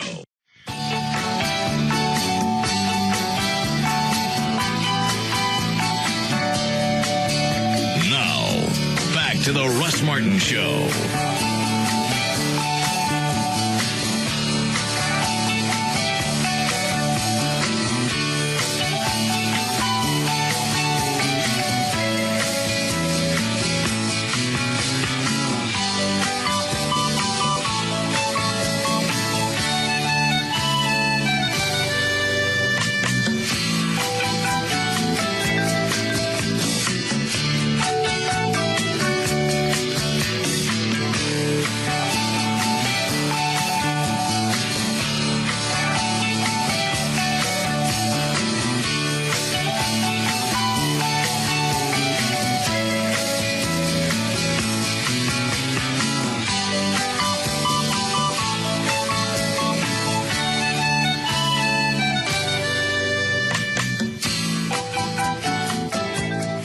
All right, so the bass player's here.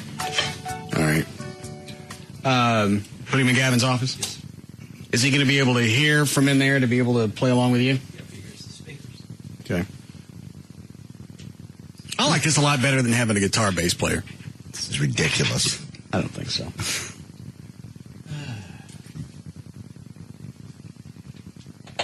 What do you want, Gavin? Can you do the demo after the show? I got work to do. No, this will just take a second. I can't have a tuba guy demo in here. Well, thanks for blowing the bit, jackass.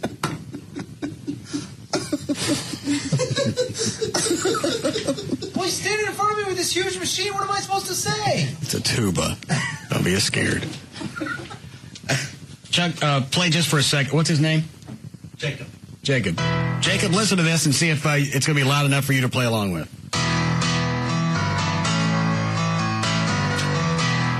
Is that going to be loud enough? Yeah. All right. Anytime you guys are ready. Let's do the satisfaction.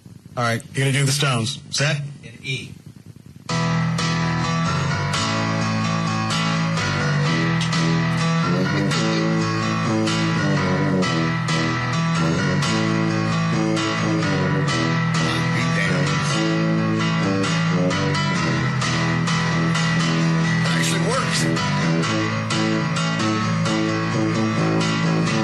This a lot better.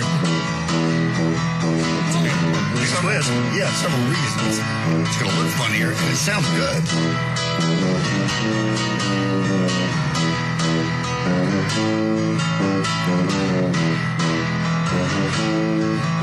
Carlos finds out he got replaced by a tuba.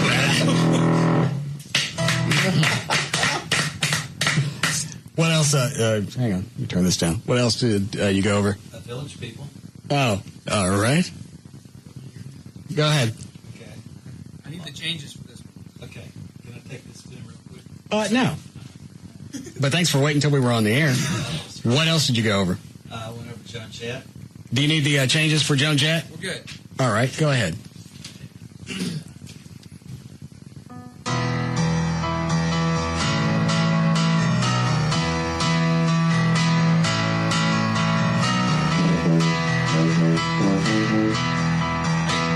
You guys are on two different things. What are you playing, Chuck? Well, there's not really a piano part. Do you want me to play it? Yes. All right.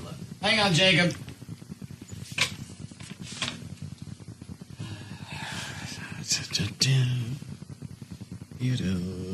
Turn this down. You ready? Ready. You set, Jacob? Yes.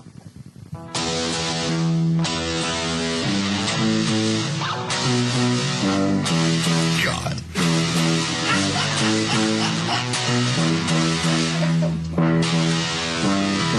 You got it. Unbelievable.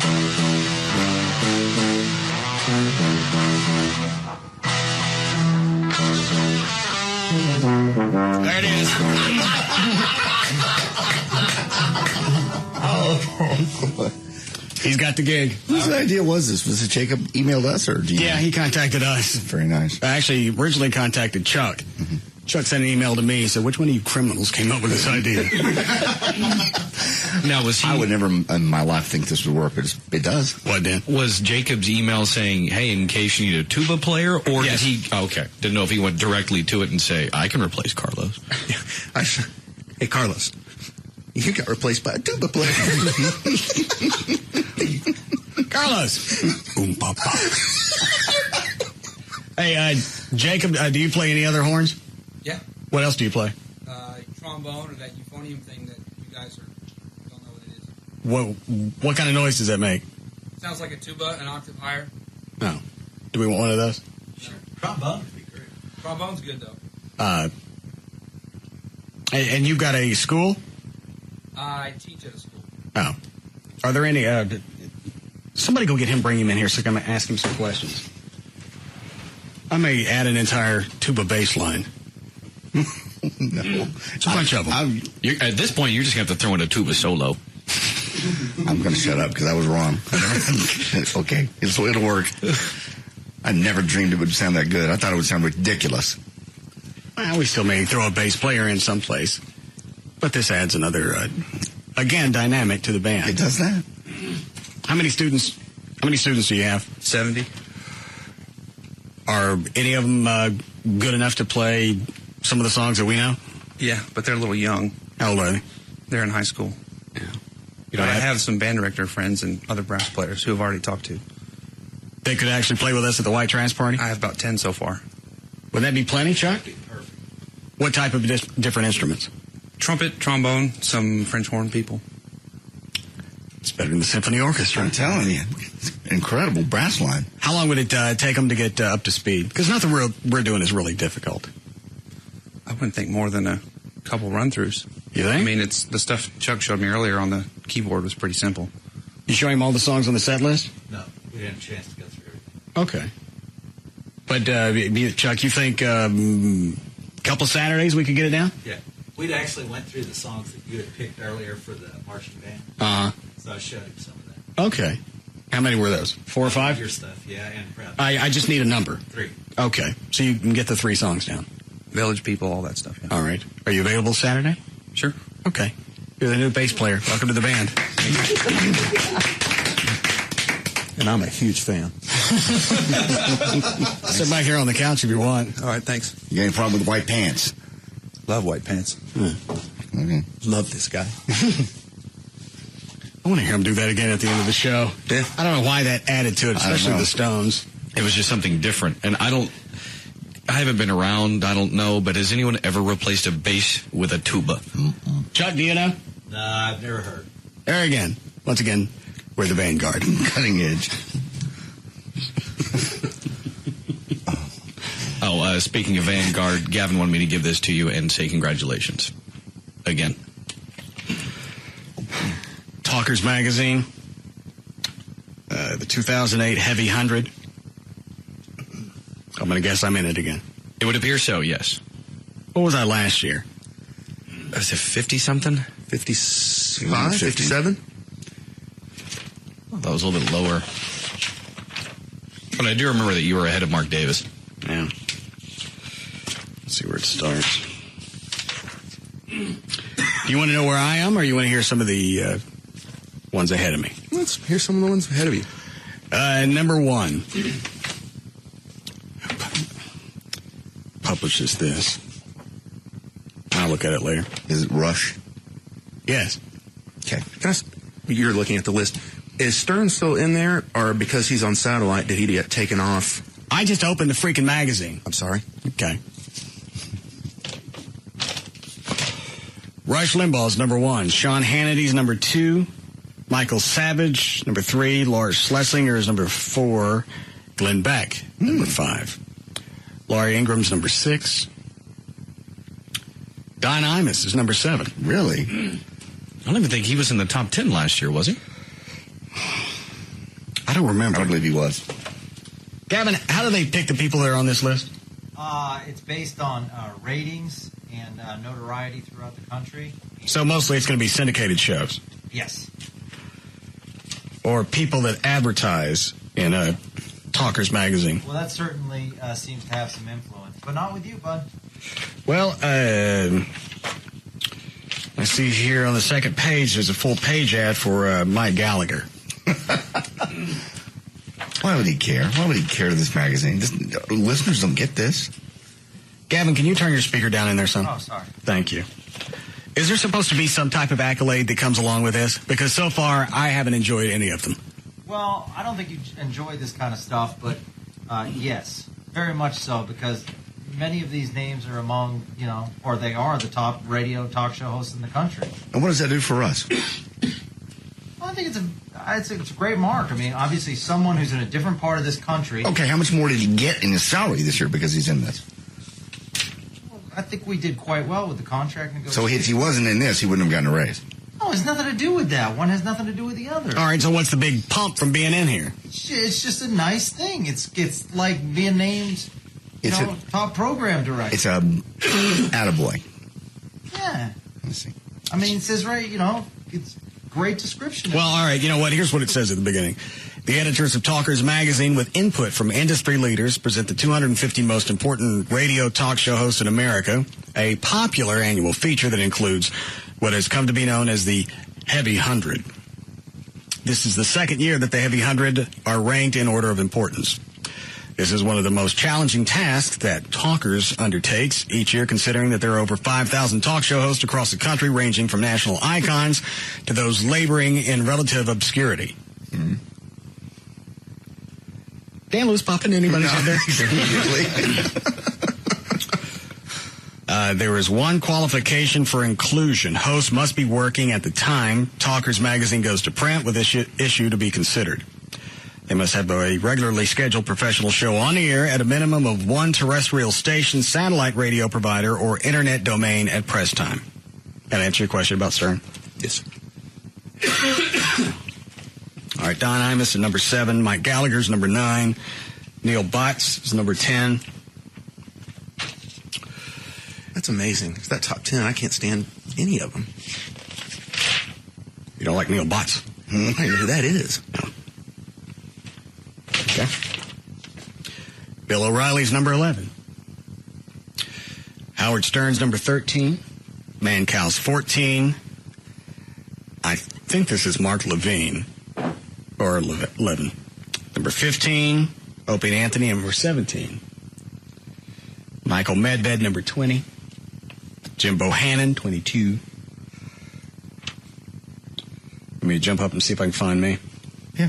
Or any other names you recognize? Tom Likas, number 33. Okay. It says consistent performer in hot talk genre. Solid audience on big FM signals. Yeah. Dennis Miller, number 46. Dennis Miller? Where's he on? Didn't he just start, Gavin? Yeah, but he picked up a lot of affiliates pretty early. All right. G. Gordon Liddy's 49. Okay. I can see that. Bob and Tom. God. I've heard the name. No idea. They lasted about, I think they were on KZPS, and I think they lasted about 6 months. Is that who that is? Yeah. Or 45. Jeez. Well, obviously, I'm not anywhere in the top 50. I haven't seen Mark Davis yet either, no? All right, here we go. 53, Jay Severin. 55, Bob Grant. 57, Tom Sullivan. 58, Russ Martin Show. 58, Bob. Very successful hot talk host, getting young male numbers in afternoon drive. Gavin, that's not even accurate. Why? We range from 18 to probably almost 50. I know. How is that young male numbers? Well, and really, if you want to break it down to a hyper demo, it's probably 30 to 40. And 30% of the audience is female. You actually draw very good young numbers, and that's what makes you special, is because these other people on the list can't draw those young numbers, and you're drawing them in the talk genre. But we're also drawing older people. True. And that's why you're the Messiah. Below job. You beat Mark Davis again. Mark Davis, number 68. All right. Wow. A Dallas talk radio staple, newspaper columnist, and TV commentator, #1 since 1994.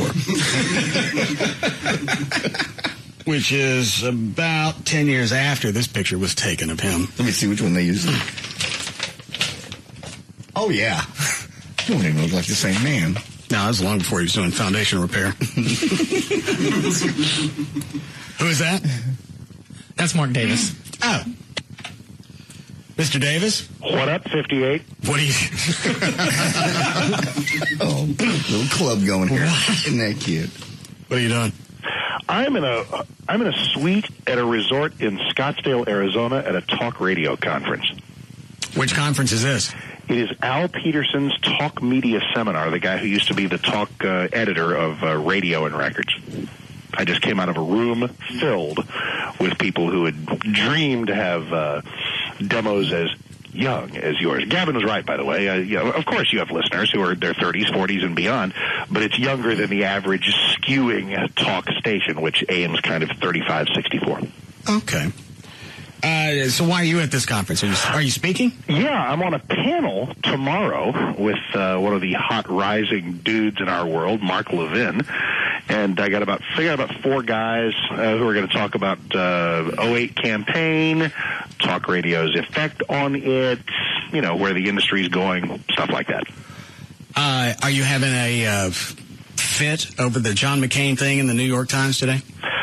Well, no. It's, the interesting thing, that in 24 hours, that went from being a problem for John McCain to being a problem for the New York Times. We're a basically fair country. We really are.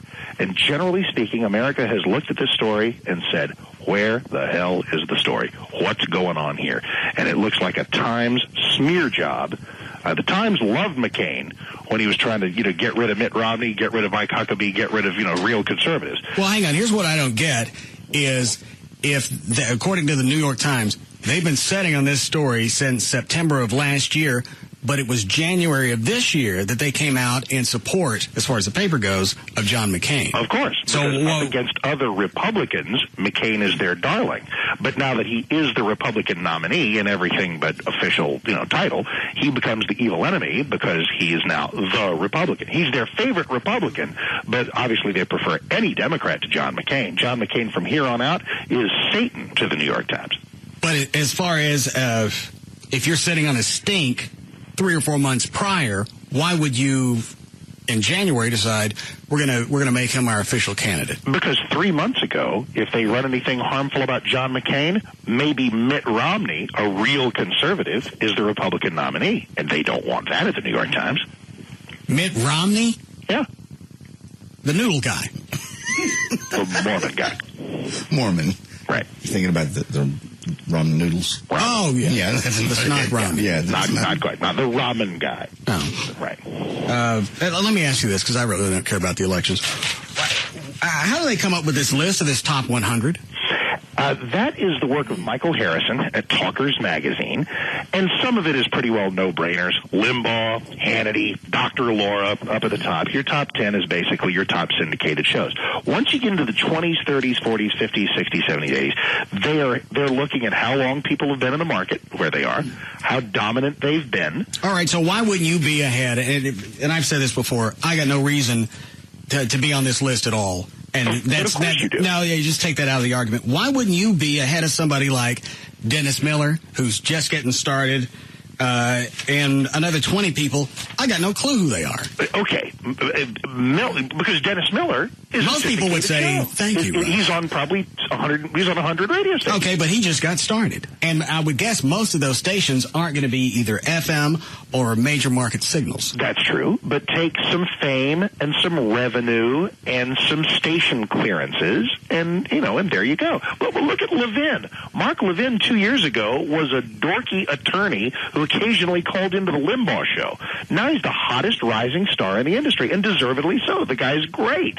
So sometimes greatness, trickles in, and you get where you are, after years and years of showing up at the mines every day. Other times it just bam, just like a thunderbolt. And that's okay. That's okay too. It just, as you look through this magazine, it looks like a good portion of it is the way you get in the top 10, top 20 is how many ads you place for yourself in the magazine? Not so much. It really, I don't know. We don't need to geek out on this completely. But I bet if I look through this, I find a nice size ad for that Mark Levin guy, because I've already found one for Gallagher, who's in the top 10. And last time I checked the arbitrons in this market, he didn't show up at all. But not even in his own building. But Gallagher is on almost 200 radio stations. But if you've only got one person per station, that's still not something to sling around. Well, but it kind of is. And the reason that Gallagher may not have huge ratings in Dallas is because he's on K-Sky. If Gallagher probably has wonderful ratings in Mobile, Alabama, and Fayetteville, North Carolina. Well, if you're going to pimp slap me. No, everything's relative. It's a syndicated show. Mike's a good guy, been around a long time. Are you buddies with him? Is that why you're this? Well, I wouldn't say we are, because I probably see him, once a year. But we've spoken, and he's a prince of a guy. He truly is. All right. How long are you going to be in Phoenix? Precisely 24 hours. I'm on the panel. I'm doing the show from West Star, whatever the hell that is, some syndicating thing over in Phoenix. Okay. And then on the panel, and then right back. Have you ever been here? I've never been here in my life. Hold on a second. I've been to Phoenix. No. Nope. You can have it. People talk about Dallas-Fort Worth, and they say, we don't have no beaches, we have no mountains, but there are parts of DFW that are genuinely pretty, and the vistas and sunsets. Well, yeah, you have lakes, you've got the hill country, there's a variance here. This place is flat and brown and made of rock. The weather is pretty cool. It's about 60 degrees right now. It's beautiful. But that May to October, 147 degrees. Screw that.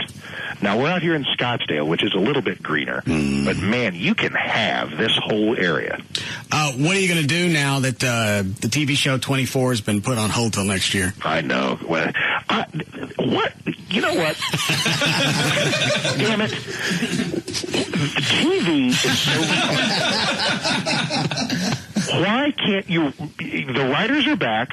Make the stinking show. Run it in the summer. And they go, nobody watches TV in the summer. Yes, they do. Maybe not as much, but you don't think they could roll out the season of 24, start the thing in April, and run it through, August. You don't think they'd get big ratings on that? That's insane. You've actually made Mark Davis lock up. Pretty much. Sorry. Were you shocked that they were going to wait until 2009 to resume the series? No, I pretty well numbed myself about that. And you know what? And you know what's terrible? It's I've kind of, well, it doesn't sound like it, but I've stopped caring. I don't care as much. They're allowing us to forget. Of course, you also have to keep Kiefer Sutherland out of jail. Well, he's been through rehab, and yeah. That'll do it. So that's the thing. All right. Anything else before we go? No. We got to get you out to one of these things, because there's a guy named Walter Sabo. Familiar with Walter? He is the godfather of FM talk. There's a station called New Jersey 101.5. Sabo. Oh. And they get pretty good numbers in nearby New York. Yeah. And it's like, it was the first station that said, look, let's talk about stuff that's important to people who are under 90. And let's do it on an FM station, and let's get big ratings and big revenue. And he thinks they're going to be in the future that they're going to be an enormous. There'll always be shows like me, always be shows featuring politics, current events, and all of that. But the enormous growth is going to be shows like you. But he said literally in a room I was in 20 minutes ago, the problem is everybody thinks they can do this, but they're wrong. And people listen to Stern and a few other guys, and he may well have been talking about you. I'm sure he's familiar with you. And they think that you just gather a bunch of guys and you talk about stuff like it's a frat party or a locker room, and it's all great radio, and it's not. You've got to have exactly the right people, exactly the right kind of value, exactly the right kind of content. Otherwise, it's just a bunch of dips sitting around and nobody cares. Do you want to guess what we were doing 45 minutes ago before you called? I'm guessing it was pretty vulgar. We're giving Chloe a quiz and popping him in the head with a saucepan. And I bet it was golden. And I bet that there were people who were canceling business appointments to stay in the car and listen to it because it was the way y'all did it. Okay. I love you. I love you, too. See you, 58. All right, 68. Little secret agent numbers now. Yeah. All your emails will come to that from now on. Number 58 since 2007. It was really embarrassing to be in this thing. Why? Because most of this, and I'm not bitter because I'm at 58, I got no reason to be in there at all. Oh, it's mostly conservative talk, people who really know, that are well informed, like Mark Davis. There's really not anything you could throw at him politically or worldwide that he's not going to be able to have a conversation about. That's why I have a call screener. Because if something comes up I don't know about, I don't take it. Well, and Mark has a call screener too, but it's easier to get informed than it is to get talented and creative, and that's as much as up your butt as I'm going to get. I mean, I don't know what that means. And again, that's the reason I don't need to be on that list. You understand what he said? Anyone can get informed by reading. You can't get talent and be funny. You can't buy So you it. think people can't just walk into this studio, ask Chloe questions, and every time he gets it wrong, hit him with a nice saucepan? No one ever has, other than us. You ever watch the Three Stooges? Yeah, but they never asked me Buffett questions before they did each other. All right. And what JD is saying is that you have vision. Isn't it? No, I'm just trying to paraphrase. Rush Limbaugh couldn't write a song about Dan's nipples. Mm-hmm. You're right. That mean you want to hear it again? Absolutely. Okay. Jenga. I just have a visual in my head of Rush Limbaugh singing about my nips. You want this one again? Yes.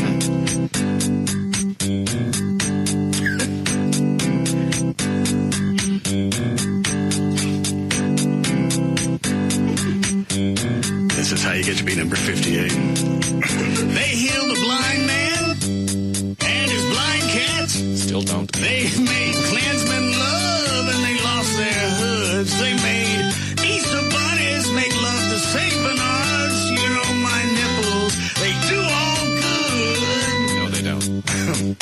There's a woman with vaginosis running around dropping slop. My paint things healed it. They said, hey, darling, your clams are sweet as a donut shop. But that's my areola, cuz healing the weak. Yes, my areola, cuz reunited Donnie and Marie. Yes, my areola, cuz they got bachelor's degrees. Yeah, little pink nipples for you. Oh yeah, for you and me. All right, we'll be back.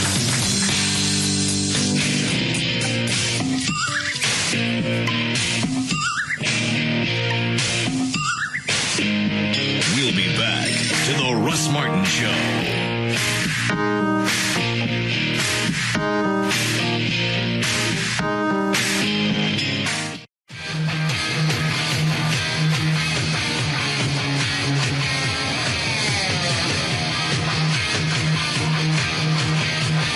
Now, back to the Russ Martin Show.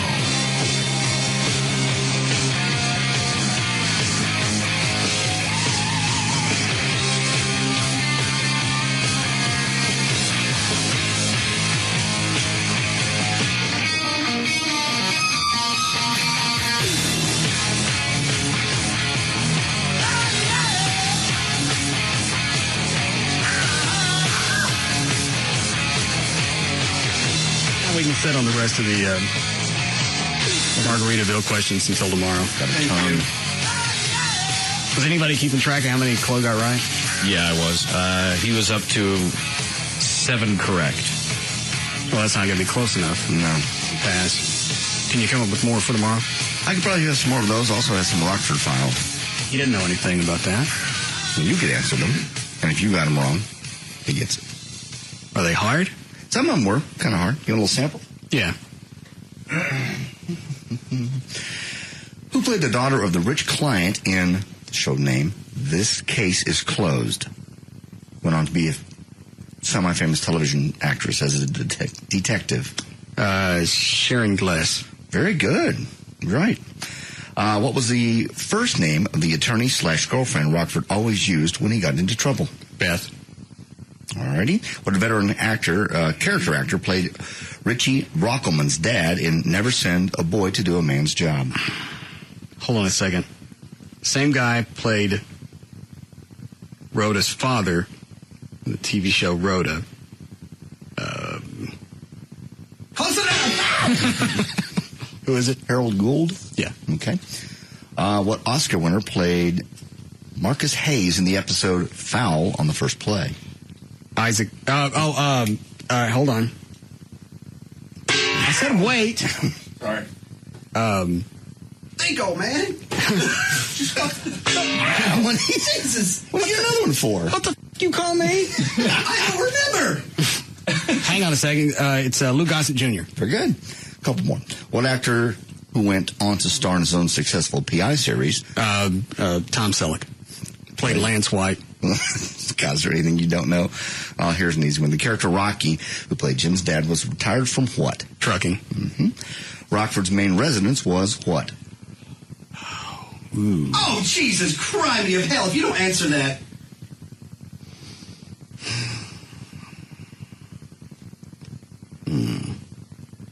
Pyramid.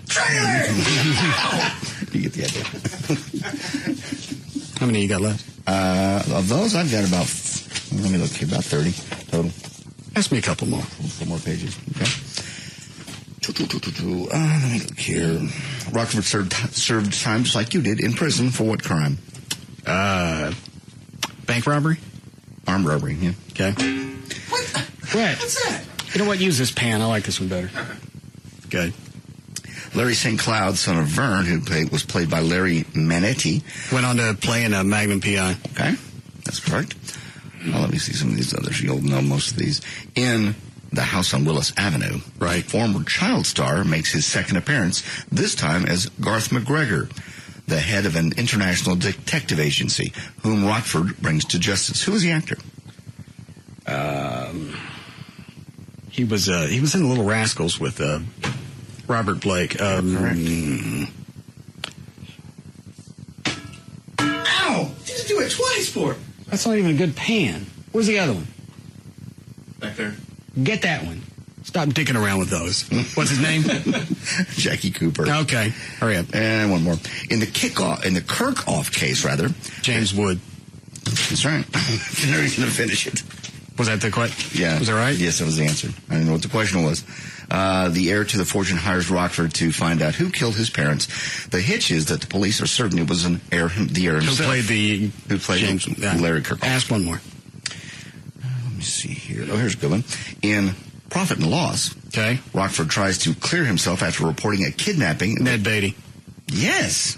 That the victim said never happened. He runs up against a huge conglomerate murder and stock fraud who played Leon Felder. One more. God. Try to look for answers there. I might know. In Beamer's last case, right, a wannabe assumes Rockford's identity while he's out of town. What was Beamer's first name?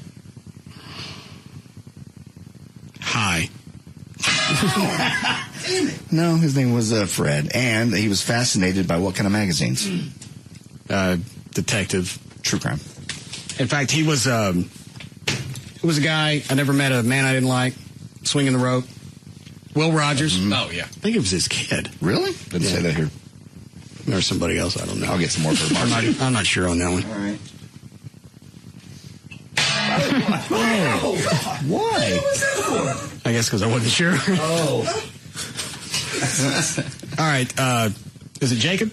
Jason. Jake? Whatever.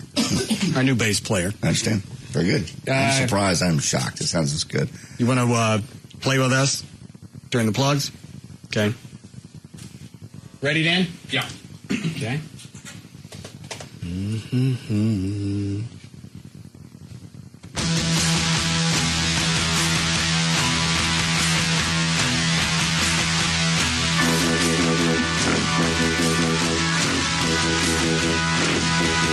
All right, Dan, let's go. All right. For more information about the Russ Martin Show, including pictures, videos, and more, go to russmartin.com. To answer any question you may have about the show, go to russmartin.info. To instant email the show and only during the show, send that to studio@russmartin.com. Other show websites, johndavidryan.com, danandtassos.com, djclo.com, TreyTrenholm.com, and for Chuck on the keyboards, chuckwheat.com. The official caterer of the show is Sugar Babies Barbecue. Their website, sugarbabiesbbq.com. Limo service is provided by Limo George. His website, limogeorge.com. The official liquor store of the show is Majestic Fine Wine and Spirits. Their website, majesticliquors.com. Russ gets his guitars and band equipment from the Guitar Center. Their website, guitarcenter.com. And the official site for Live 105.3 is live1053.com. All right, see you guys tomorrow.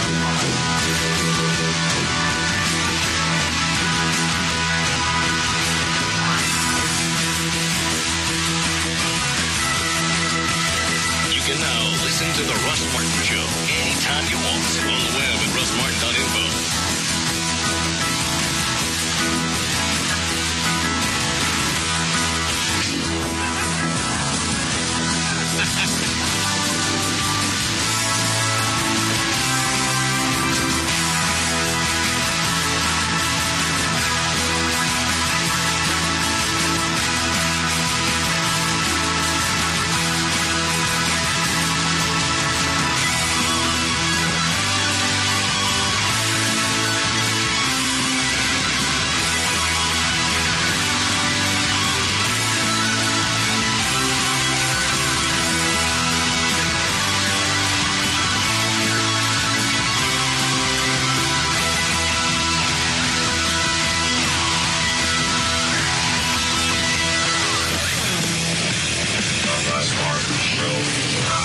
The Metroplex.